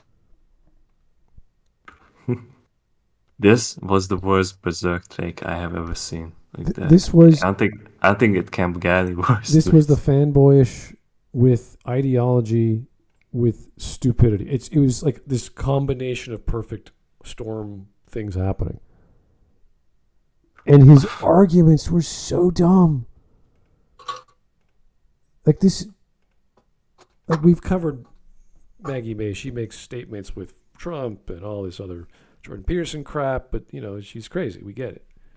This guy's a fan of anime, and he's trying to justify morality from 2014 or whatever. Absolutely not a fan of anime. This man found something that he thinks agrees with his political ideology. That does not make you a fan of the thing. I don't know. I really don't know how you're using the dialectical materialist. So you're seeing everything backwards. So it's like, okay, let's see if that will make sense. If you take the backwards forwards and then reverse it again to see if it makes sense. And this is what they failed to do. They failed to deconstruct and then rebuild their deconstruction, because you can't just deconstruct and say there's nothing there. You have to actually go backward and then take what you took apart and rebuild it and say, okay, this is my perspective now, and then make sense of it. And they don't do that. And he just had no concept of good or bad or Griffith can do nothing wrong. Let me start with that premise and just say, well, it wasn't him. He didn't rape anyone, even though there's these 2 scenes where he does. Oh, but he was feeling bad. He would be like, no, it doesn't matter what he was feeling. Doesn't matter if he has gay emotions or whatever. Oh dear. Yeah, let's never, unless you guys want to laugh, let's never cover this guy again. This guy has the other video and then the... Yeah, thankfully that's only 15 minutes long, but we need a break from this. Yeah. Just a heads up, this guy does respond to stuff, so I'm not sure if this stuff pops, if the stream will pop up in his thing. Hopefully it will not, maybe. Or if it does, maybe he'll get some, I have no regrets. Maybe he'll realize he was wrong about Griffith, and that Griffith's just a fucking privileged piece of shit who doesn't realize how good he's got. So to summarize, bad ideology, bad philosophy, bad interpretation, especially for me, using horrific understanding of Jung, and we're talking about 30 years ago at least, where MPD was thrown out the door and DID was part of fugue states, not its own thing. If you want to argue multiple personalities, obviously we're talking about fantasy world and magic and demons, so you can get away with it. But not the way he explained it. Like, his entire argument goes out the window the moment he was referring to the headcanon. And so his entire video is just whataboutism. And even if you don't know any of these literary or philosophical or psychological terms, defending rape and mass murder, saying, this is okay because not really him, it's like, oh, so if I get drunk and plastered and I do all these things, it's not really my fault? Okay. But, Your Honor, my client has pleaded oopsie daisy. Pleaded oopsie daisy. Yeah, insanity is a legal defense, not an actual psychological thing. It doesn't exist in psychology. My client pleaded whoopsie daisy, and then unfortunately the other guy committed oopsie doopsie. Therefore, it's not the same as whoopsie daisy. Yeah, because he was thinking that tomorrow will be a new day where everyone's happy and pixies and fairies and free wine and milk and all that good stuff. Say what? Fucking, I can't believe it. A guy who's been not able to eat or sleep or drink enough water properly for more than a week has a lapse in his sanity and goes by his base emotions, but stops himself from, completely, like, raping Casca, is worse than the guy that did it with full sanity and knew exactly what he was doing and purposefully did it to hurt somebody else. So that was amazing. Here's a super chat I forgot to read. Do apologize. Tyler Preston. No, Griffith, don't jump. Sets up camcorder. Okay, now jump. Yes. Do a flip. Oh dear. Well, I'm glad Berserk is still a thing. I'm surprised it's gone on so long for obvious reasons, but I wish it would actually have a nice conclusion, and all that talent can go into something else. The story is very drawn out, and it needs to find its ending. I think all good stories need a good ending. Well, soon it's gotta be. It's just gotta be a rough draft. Yeah, I hope so. Anyway, guys, that was all kinds of scary. Let alone without the Vosh picture, but I mean, that was a good warning, at least. If he starts doing photoshops of people he dislikes, okay, this guy's already drunk the Kool-Aid well beyond appreciating media criticism. So, yeah, but never again. We'll never cover him again. Let's go for jokes, maybe on the weekend. We'll do it for fun, but never again. This was absolutely horrific and a joke. And go ahead, leave a comment if you guys are paying attention, saying how much you dislike the video. He does reply to people, so he's still active. And well, do your best. I mean, it's not hard. So just be nice about it because he needs some help. I think he needs some help if he truly believes this. So anyway, Thank you for the recommendation. This was another anime day that we had to postpone, but that's fine. Always nice to find another crazy person and never speak of them ever again. So, Yeah. thank you so much for your time. We'll talk to you guys later. It's great weather. It's fantastic weather this week. Go to the cottage. Go to the pool. Wherever, cool down. Have a good time. Have a good drink. Go with some buds. Some friends. Shove people like that guy into a locker. Something's got to be done. I don't know what. I'm not an expert at these things, but something has got to be done with this person. He is scary. This is why bullying needs to happen in schools. That way ideas like this never get said. Yeah. Anyway, have yourself a great night. Bye-bye.